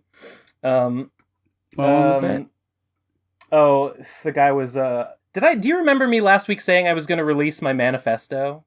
No. I also don't remember that. Maybe this guy's making shit up. I don't think that happened. I think this guy might be making some shit up. He's pulling a leg. He's pulling my leg, and I don't appreciate it. I'm so annoyed that I'm gonna burn my bridge with this guy and just call him out and just say, what a piece of shit. I hate him. Not my friend anymore. Just because this one time that I got mildly angry. That's what I do. Yeah. Damn. That's it. That's the last voicemail. Well, good timing, because I think I have to head to the store pretty soon, so I guess we can wrap up, maybe. Yeah, let's wrap it up. What are we at? Like 4 hours? A little over 3 hours and 15. Okay. It's respectable. Yes. Anyone who didn't get a thing that they ordered from me, let me know. It might have been lost in my canceled P.O. box. Please let me give you stuff. That's it. I guess next week I'll be in America, so I guess we'll record a live PCP. I don't know if we're gonna like film it with like a camera. We will be in the same room though. We'll do a PCP in the same room or something. Do you want to do that? I kind of thought we just maybe wouldn't do one that week. I mean, we can if you want. And figure something out. I mean, would it be that hard to like organize just sitting in a room for a couple hours? No, probably not. Sounds doable. Yeah. Okay, sure. Why not? Okay. Anything else before we wrap? Gentlemen? Ladies? Not much. I'm animating Pussy. You'll probably by the time this episode's out, it'll be done at patreon.com/oblivionfall. Hooray. That's it. Cool. All right. End of the episode. See you next week, everyone, and also Gib in real life. Yeah. In real life? That's the real life. Woo! Bye. I'm having like a lot of lag right at the end. Bye. Okay.